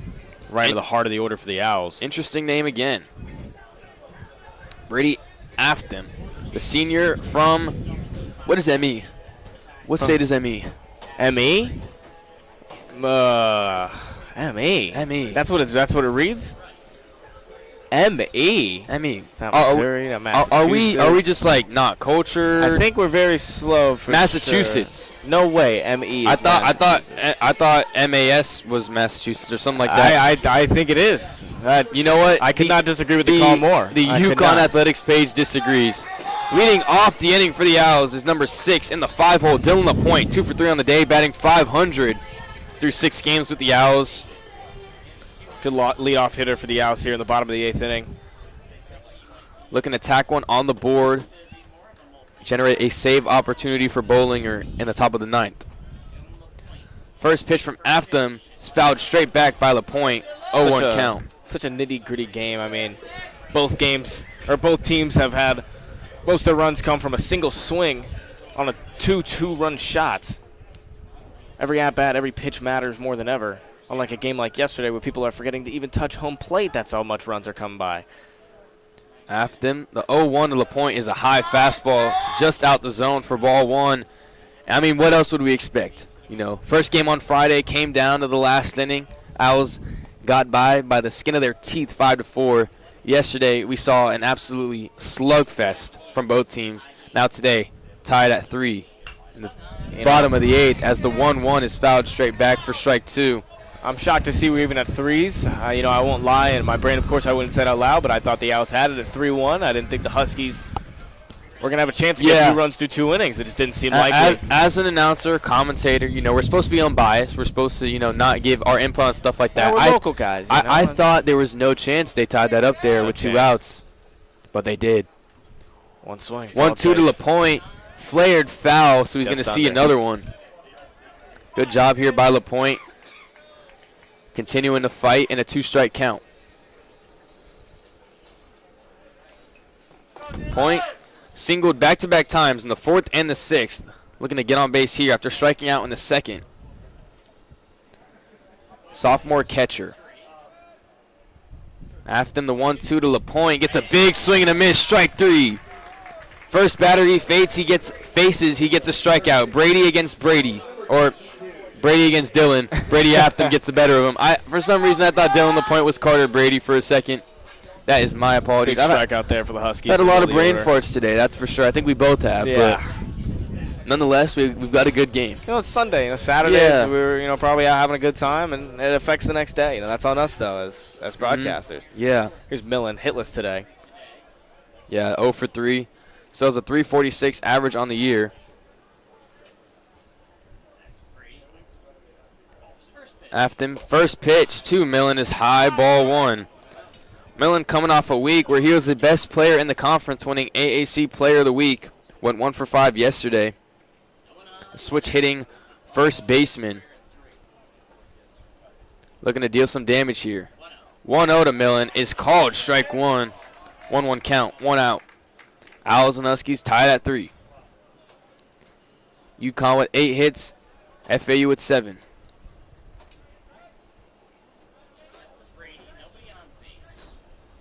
Brady after him. 1-1 fouled straight back by Millen. It's 1-2. Good outing so far here by Brady, you said, correct? Oh, okay. Yeah, it's Brady. It's Brady after him. Brady after. Just want to double check. I just didn't know if that was the bat of the pitcher. Yeah. That's on me. I need to, I need to lock in. Oh no, you're telling me, man. I need to lock in as well. Let's lock in at least here for the last inning. Last inning and a half. Let's do it. After him in a 1-2 count against Millen. Looking for a strikeout. Millen gets a big swing and a miss, and Brady gets the strikeout. 2 batters face, 2 strikeouts. 2 for solid Brady batters, too, in the middle of the order for the Owls.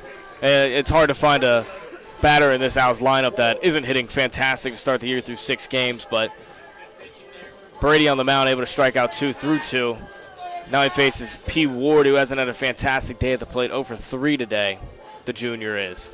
Definitely not easy coming in from the pen, facing 5, 6, 7. Although any part of this Owls order is definitely not easy by any means. After him, first pitch to Ward. Off speed in there for strike 1. Slowest pitch of the day out of him. Nice looping curveball there. We've seen Pat Ward get started off by a lot of off speeds. I can imagine the scouting report consists of don't throw this guy fastballs. And we haven't seen that from the Huskies pitchers. That pitch looked like a 72, and Ward didn't even have a chance on the Ward is a fastball fouled straight back. Messes up his rhythm. 2. Looks like that jumped about 20 miles per hour from up here. Definitely had some more juice on that fastball than a curveball, obviously, considering one is thrown significantly slower than the other. 0-2 now, Pat Ward down early. Looking to extend the count, try to get on base here with 2 outs. Tied at 3. After him looking for strikeout number 3. 0-2 to Ward. Misses high for ball 1. Ward, if you're the hitter, you just got to stay locked in. Stay patient. Can't lose focus for a second. It's zeros right now. 0-0. After him, the 1-2 to Ward. Ward flies one out to center. Running in is Spur, and he catches it in shallow right center field. That's going to end the bottom of the 8th. A scoreless and hitless bottom of the 8th. Quick half inning for after Brady after him strikes out the first 2 and gets Ward to fly out. We're headed to the top of the 9th where we are all tied up. in Boca Raton. UConn, FAU 3-3. A thriller. Headed to the top of the ninth. Brayden, Pyle. Join alongside me is Thomas Mendez, and we got a game on FAU Owl Radio.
Welcome back to FAU Owl Radio. Leadoff hitter is Delana, who's 0 for 2 on the day. Bollinger's still out there on the mound, despite giving up the 2-run home run that tied it in the top of the 8th for the Huskies. Coach John McCormick showing confidence in his closer, MJ Bollinger, sophomore from Fort Lauderdale, Florida. First pitch is high for ball 1 to Delana. 1-0 count. Number 7 pitching for redemption here. As you said, giving up that 2-run nuke to left center. Bollinger's the type of guy that always has a chip on his shoulder no matter the circumstance. Looking to keep the Huskies on a leash here. 1-0 to Delana, finds its way into the zone for strike 1. 1-1. Got to start this inning off right if you're Bollinger. Don't want any early action from the Huskies. 1-1 from Bollinger. Skips in there. Gets for away ball from 2. 2-1 count. Delana's 0 for 2 like we said on the day. Bollinger fires pitches at a rate you won't see in a lot of pitchers. He goes quick for sure. Bollinger 2-1 to Delana, gets a swing, a capper, foul. 2-2 count. See that in a lot of passionate pitchers. Looks like they're very excited to be up there. That they want to strike out the batter as quick as possible. Yeah, they want to get to the next pitch, next pitch, next pitch. We saw Delana really out in front of that off-speed from Bollinger. 2-2, Bollinger blows by a fastball for strike 3. Second strikeout for MJ Bollinger on the day. It's going to be the first out for the Owls. It's going to bring up Padilla.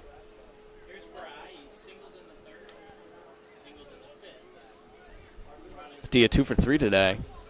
3 of 4 in the year. Solid batter for sure. First pitch is an off-speed that drops in there for strike 1.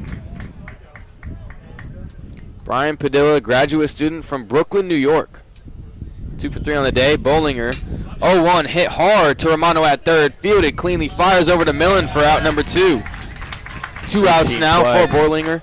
Bollinger feeling himself as he walks around the mound. They say that the happiest animal on earth is a goldfish. You want to know why? It's a 5-second memory. 5-second memory. Ted Lasso. Hell yeah. Yeah. Bollinger. Here's our favorite. 167 pinch hitter actually. So it's not our favorite. No. Not a pinch hitter. They're changing it up. Number 23 Groen. Carter Groen. Sophomore from Texas, Missouri City, Texas. So I thought Missouri was in Kansas, or in Missouri. Kansas. In Missouri. Man, you know I've been in a cage my whole life. You know I got to go out and explore more. It seems like we both don't even know what that means. To Groen is a ball. So I just said Kansas. Missouri is a state. Yes. So I don't know why I said that. But Missouri City is in Texas apparently. Interesting. 1-0 to Groen. Is hit into the gap, tracking it down. He cannot get there as a center fielder, Lipsy, so it's going to fall for a 2-out single. That's Groen's second hit in 4 at-bats. First and only hit before this hit right here, this single to center field, was a home run. But he's batting 167 so far this year. UConn now 5 for 13 with 2 outs. Batting .385. the Owls 1 for 8, batting 125 with 2 outs. All of their runs have been generated with 2 outs. The Huskies have done a great job of extending the counts and just fighting late in innings. First pitch from Bollinger is grounded. Gets past the shortstop and the third baseman. It's going to be a single to left for Daugherty on the first pitch from Bollinger. And the Huskies might be cooking here. 2 outs, runners on second and first. The arc of the bounce was much higher than the initial arc after it came off the bat. Just a terrible bounce. Unfortunate for the infield there. Tough play for Romano and LaRoe, especially LaRoe at 5'7". Really tough for him to make. Just past the stretch glove of Romano. Now the Huskies are looking to cook here. 2 outs, 2 runners on second and first. First pitch from Bollinger to Spur is high for ball 1. 4 hits and 6 batters. And now you got to face the leadoff hitter, Spur, who's 1 for 4 today. Struck out in the 8th, grounded out in the 6th and the 1st inning. Got a single in the 3rd. Coach DeBachman's looking to have a word with his closer, MJ Bollinger. Just focus on the batter. That's what he's telling him. That's all he's got to do is just focus on the guy in front of you. Pretend like there is no one on base. Doesn't matter. Pretend there's no fielders behind you. Just focus on the batter.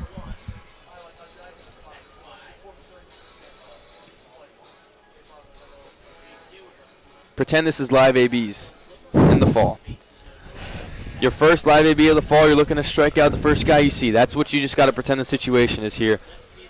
2 outs, man on first at second. Bollinger trying to give the Owls a chance to take the lead as the game is tied in the top of the 9th.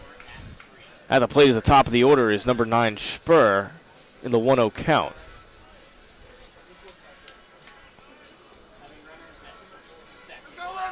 I'm writing something down. Maybe we have... Just confirming that Spur is at the plate. Yes, that's what it looks like. I thought maybe they were bringing in a runner. Bollinger looking to strand runners at second and first. 2 outs and the top of the 9th. All tied at 3. Spur looking to drive in the leading run. 1-0 to Spur from Bollinger. Inside, called strike 1. 1-1. Great pitch. Had Spur backing up off the play like that one was coming too far inside, but it finds the zone. Fantastic pitch by number 7 right there. Didn't think you would get that one called. We haven't seen that called a lot. Did not. Got the call there. I think from Spur backing up, it looked like it was a little more inside than it was, but it was a great pitch. 1-1, hit high to right field. Dewar tracking it down in foul territory, makes the play. So Bollinger strands 2 on first and second, gets out of the inning after struggling, getting the first 2 guys out. Struggled a little bit with the next 2 guys, gets out of the inning unscathed. Headed into the bottom of the 9th, we are tied up, still at 3-3. Owls have, who do they have due up? Martinez.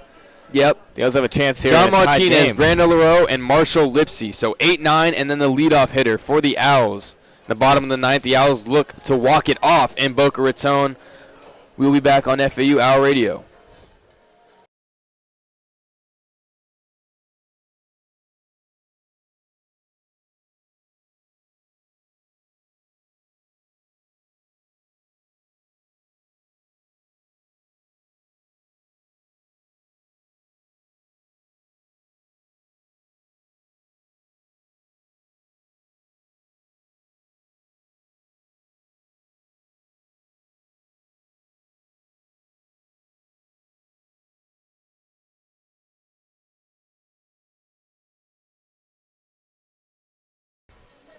We are back on FAU Owl Radio. New catcher for the Huskies is Carter Lane. Hit a home run that didn't count yesterday due to him not touching home plays in there to catch for Garbowski.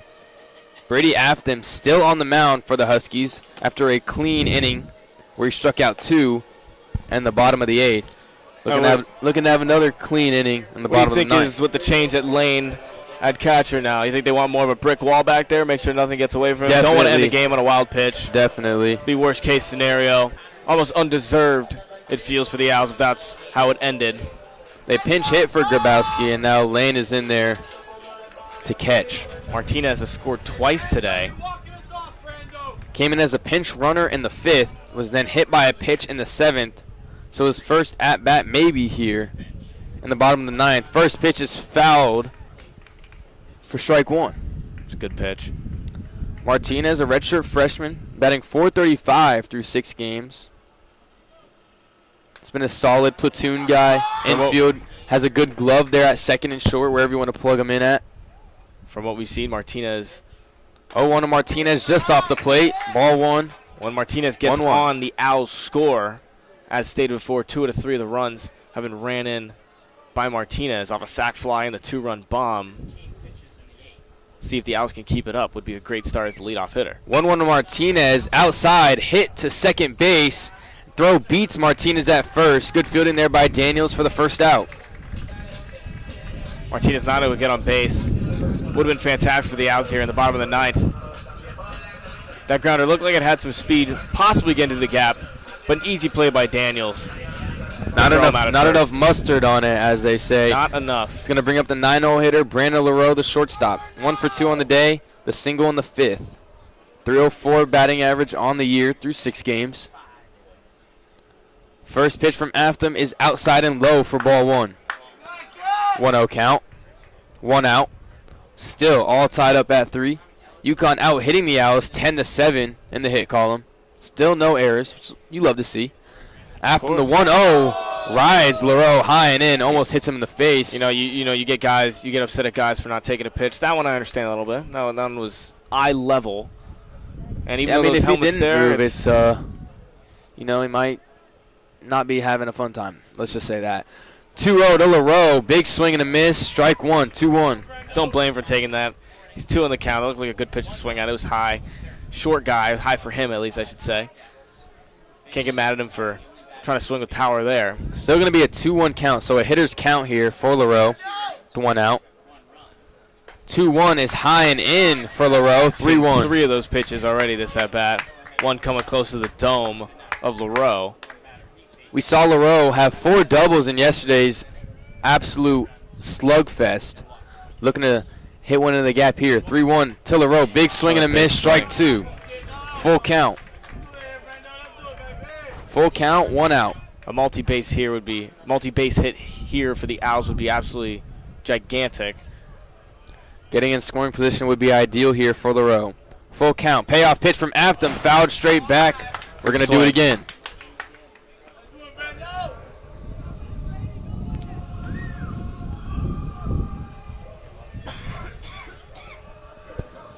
Owls batting .241 as a team today. 7 strikeouts, only 1 extra base hit, and only 2 walks. Afton with a payoff pitch to LaRoe. Wow. Hit sharply foul towards some people in the grass area. Luckily avoids them, so we're going to stay at 3-2. You don't see that kind of juice out of LaRoe often. That one was lined out, luckily avoided fans in the left field grass. That came off the bat like a rocket. Count is full. LaRoe fighting. Afton looking to get him out. Full count. Payoff pitch is fouled straight back by LaRoe again. 3rd straight foul ball from Brando. And we're going to stay at full count, 3-2.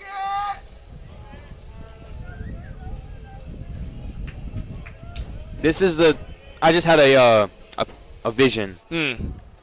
A flared hit to right field, hustle double. That's what I just saw in my head. He's got the speed for it. 3-2 to LaRoe is skied high to center field. Definitely not. It's going to be just inside the infield and caught by Daniels for out number 2. So my vision was wrong, and that's why I'm not a well, what's the word? Fortune teller. There's another word for the people that have the magic balls. Scam artist, I like to call them. Okay, but what's their actual term? Oh my goodness. They rub balls. Yes, yeah. I don't know if that's the way to put it, but Owls are at the top of the order, luckily. If this goes to extras, they'll have a strong part of the order. Here's Lipsy. And Lipsy, who had a 2-run home run in the 7th, looking to do some more damage here as he takes strike 1. Lipsy, in 4 plate appearances, has gone on base each and every single time, with obviously the most important being the 2-run nuke in the bottom of the 7th. 2 walks and a hit by pitch today. Obviously that 2-run home run as well. The 0-1 to Lipsy's high and away for ball 1. 1-1 count. 2 outs, still all tied up at 3. Lipsy looking to be the late inning hero and walk it off here for the Owls. Already a home run today. See if he can recreate some magic. After him to Lipsy, the 1-1, low and in. Ball 2. 2-1, 2 outs. Again, Lipsy looking to do something magical here and give the Owls a 7-0 start to their season. Really shocked he took that pitch inside. Great idea Great by take. Lipsy. 2-1 Lipsy, full swing and a miss. Strike 2. He wanted to hold back, but he was already all the way gone. 2-2 count, 2 outs. Not even a questionable decision there. The first base umpire, he went plenty past. After kick steals a 2-2. Big swing and a miss. Strikeout for Brady after his third on the day. And Lipsy goes down swinging. And we're going to have extra innings here in Boca Raton. All tied up at 3. Huskies have 10 hits. Owls have 7. And we're going to be headed to the top of the 10th, where the Huskies have 2, 3, and 4 due up. We'll be back on FAU Hour Radio. So do we.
We are back on FAU Hour Radio, where MJ Bollinger is still on the mound.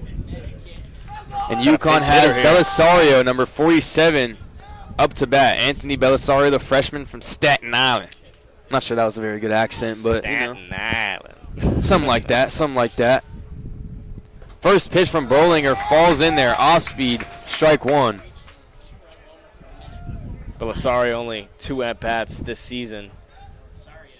Got 1 hit for 1 home run. 0-1's in the dirt for ball 1. 1-1 count. Still tied at 3. Nothing crazy happened while we were gone.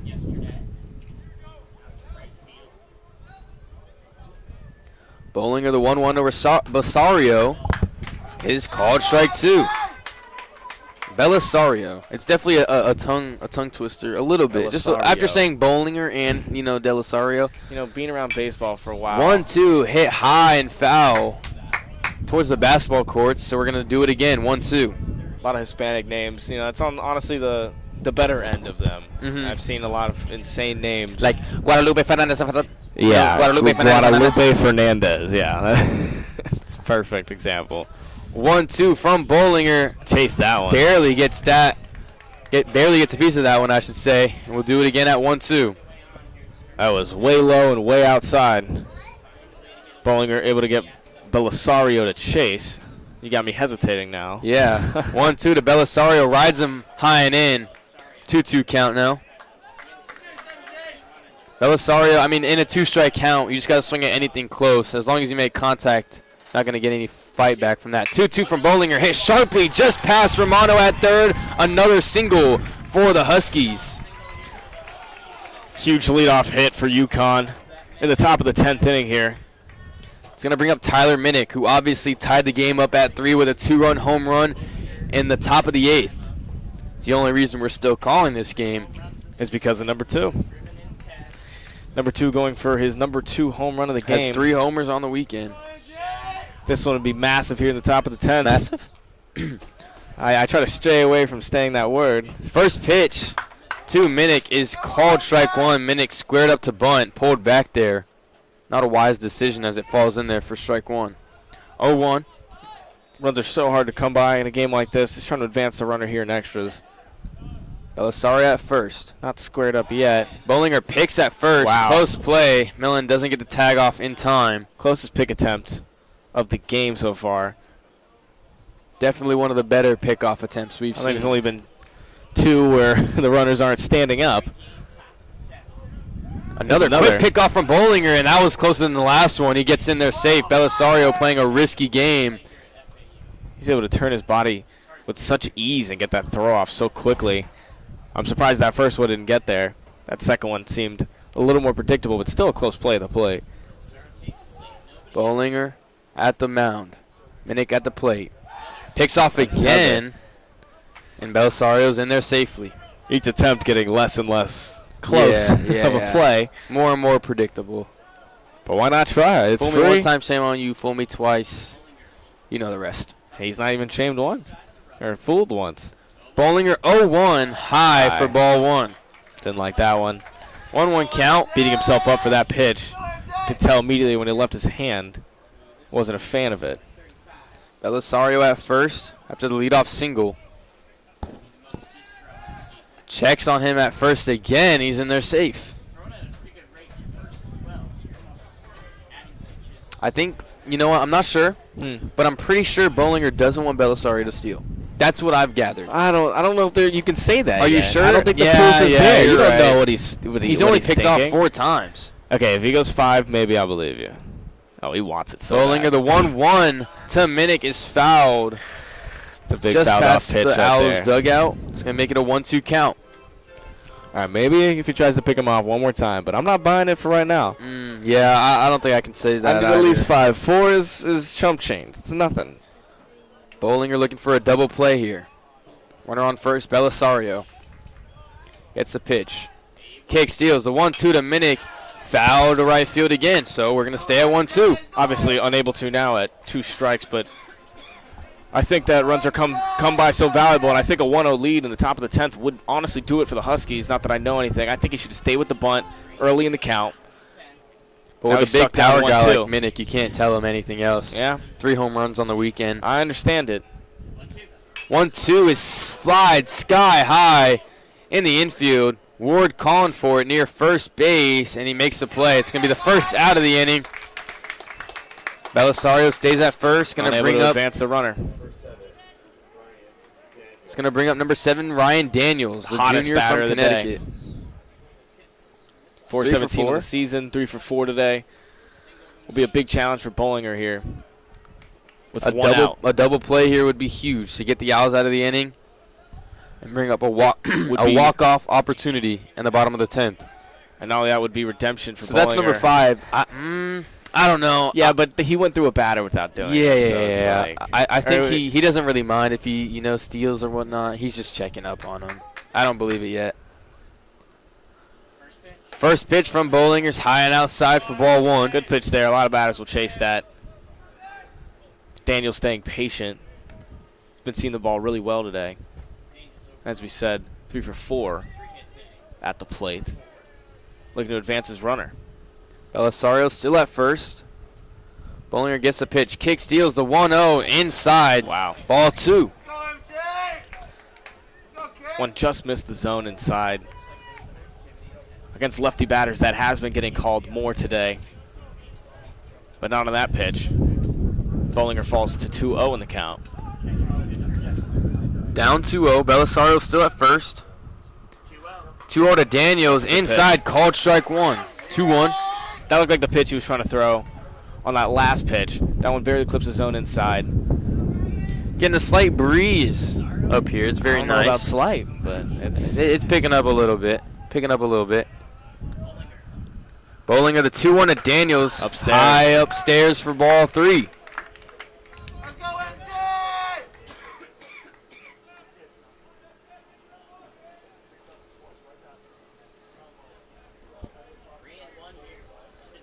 Belisario still at first. Romano holding him at first. 3-1 count. 3-1. Need a strike here for Bollinger. To Daniels. Oh. Hit sky high. Deep into right field. There's no doubt about it. And the Huskies are on top late in the top of the 10th. Wow. An absolute shot by Daniels to go to 4 for 5 on the day.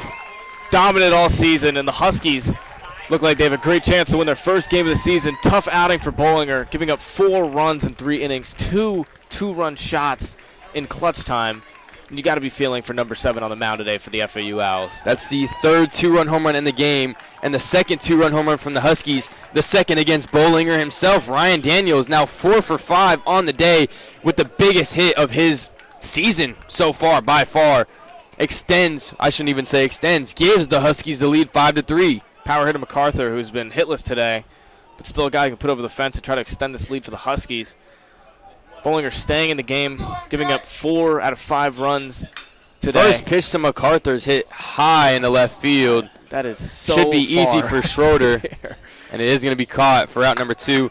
It is interesting, though, because Coach McCormick, we've seen him. He's been very strict today. He's been different with certain guys. Holges, Littman, any sign of, struggle late in their pitch counts, they're done.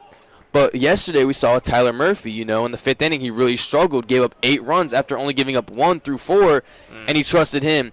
Ended up giving up 7 runs in that inning. So it doesn't seem like he has a set of rules that he follows. It seems like it varies from person it's to just person, a vibe. from pitcher to pitcher. He's just going off vibes. First pitch to Delana, grounded hard, fielded cleanly by Millen. It's going to get the Owls out of the inning, but not after some big-time damage from Ryan Daniels. A 2-run home run to put the Huskies on top, head into the bottom of the 10th. The Owls will have Dewar, Schroeder, and Romano, 2, 3, 4. And they're going to try to extend the game or maybe walk it off. We'll never know. The bottom of the 10th, we'll be back on FAU Hour Radio.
Welcome back to FAU Hour Radio. Brayden Pyle, joined alongside me is Thomas Mendez for the bottom of the 10th. Owls trail 5-3, being out-hit by the Huskies 12-7. New right fielder is Belisario, who came around and scored after his leadoff single in extra innings. Brady Afton still on the mound, and Jake Dewar is going to try to start things off in the bottom of the 10th for the Owls. Has 17 hits and 32 at-bats on the season already. And the Owls couldn't need him more than now. Good part of the order you want to be. I expect someone to pinch hit for Schroeder. He hit 667 when he's leading off, so, he's got a 67% chance of getting a hit. This is the guy you want at the plate when you're down 2 in the bottom of the 10th. Owls going to have to rely on the bats after number 7 Bollinger giving up another 2-run shot in the top of the 10th. First pitch from Afton, low and in to Dewar, ball 1. But you got Schroeder and Romano, who have struggled as of late. 0 for 4 today, both of them are. Schroeder 125 on the year, Romano 231. Looks like number 10 is on deck, ready to 1-0 to Dewar is outside for ball 2. And it just looks like Brady Afton wants no part of Jake Dewar's business. And I don't blame him. He has no, he pays no mind in walking him here. He has no problem doing that. You can't blame him. 531 in the year. Best batter in the game. Smoke to center. Coming in on is a spur, and he makes the play. Unfortunate there for Jake Dewar as he's swinging 2-0, and Spur was playing really in the outfield and makes the play for out number 1. I hate to say that I'm surprised that number 10, Schroeder's at the plate. He's having a bad start to the season. Batting 125, 0 for 4 on the day, and a big spot where the Owls need a hit to stay alive. They're trusting the senior, number 10. Like you said, Schroeder's struggled all season long. Today is no different. He's 0 for 4. First pitch to him is taken high for ball 1. Good take. Got Schroeder at the plate, Romano on deck, LaPointe in the hole. 2 for 4. Owls down their last 2 outs. Got to get to LaPointe. After them 1-0 to Schroeder's outside ball 2. Second consecutive 2-0 count that Afton finds himself in. See if he can get it out here.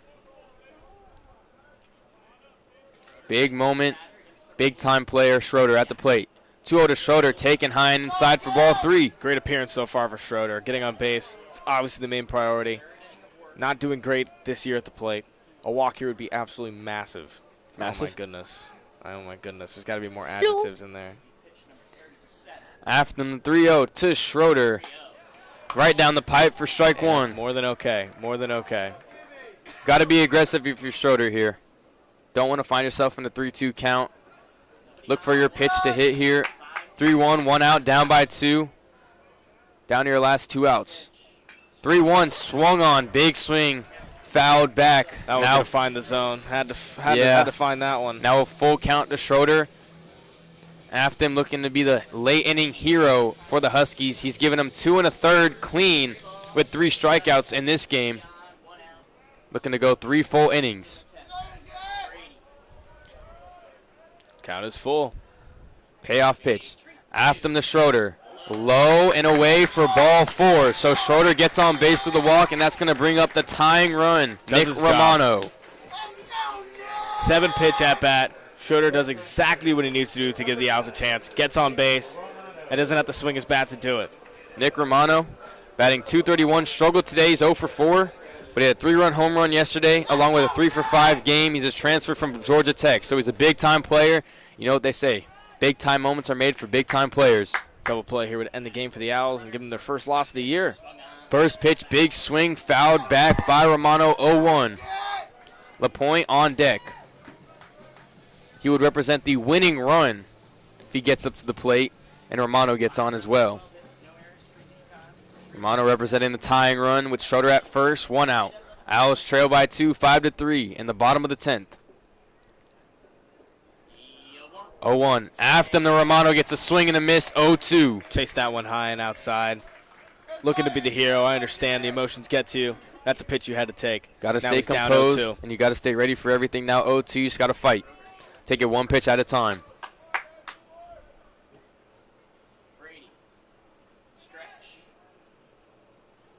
Afton patiently. 0-2 pitch, gets a swing and a miss. Strike 3. Another strikeout for Brady Afton. That's his 4th on the day. And the Owls down to their last out. Romano their last falls. hope, and it's going to be Dylan LaPointe. 2 for 4 on the day, batting .455 on the year. A disappointing at-bat for Romano there. Looked like he wanted to be the hero, and it's hard to keep your composure there, but a 3-pitch strikeout for Romano, drop for 0 for 5 on the day. Tough day for the junior. And here's LaPointe as the Owls are on the brink of their first loss of the year. Point represents a tying run after Romano strikes out. First pitch to LaPointe, and that might do it. Flies to center field. Spur gets under it, and the Huskies get their first win of the season in extras. Much needed win for the Huskies. Owls dropped their first loss of the year during my first game of the year. That's happened for both softball and baseball. Kind of disappointing, but the Owls will be back with a vengeance. They complete the series win on the Huskies, but unable to get the sweep in this 5-3 loss in extras. Huskies catapulted to a late extra innings win by the Ryan Daniels 2-run home run on MJ Bollinger. MJ Bollinger gets rewarded the loss after giving up 4 runs, 2 2-run shots to end the game. That'll be all for our coverage on FAU Hour Radio. Game 3 of FAU, they fall to UConn, 5-3. UConn out-hit the Owls, 12-7. And like I said, Owls fall in extras. Like I said, that's going to do it for us on FAU Hour Radio. Brayden, Pyle, joined alongside me is Thomas Mendez. Thank you all. Stay safe. Have a good rest of your Sunday.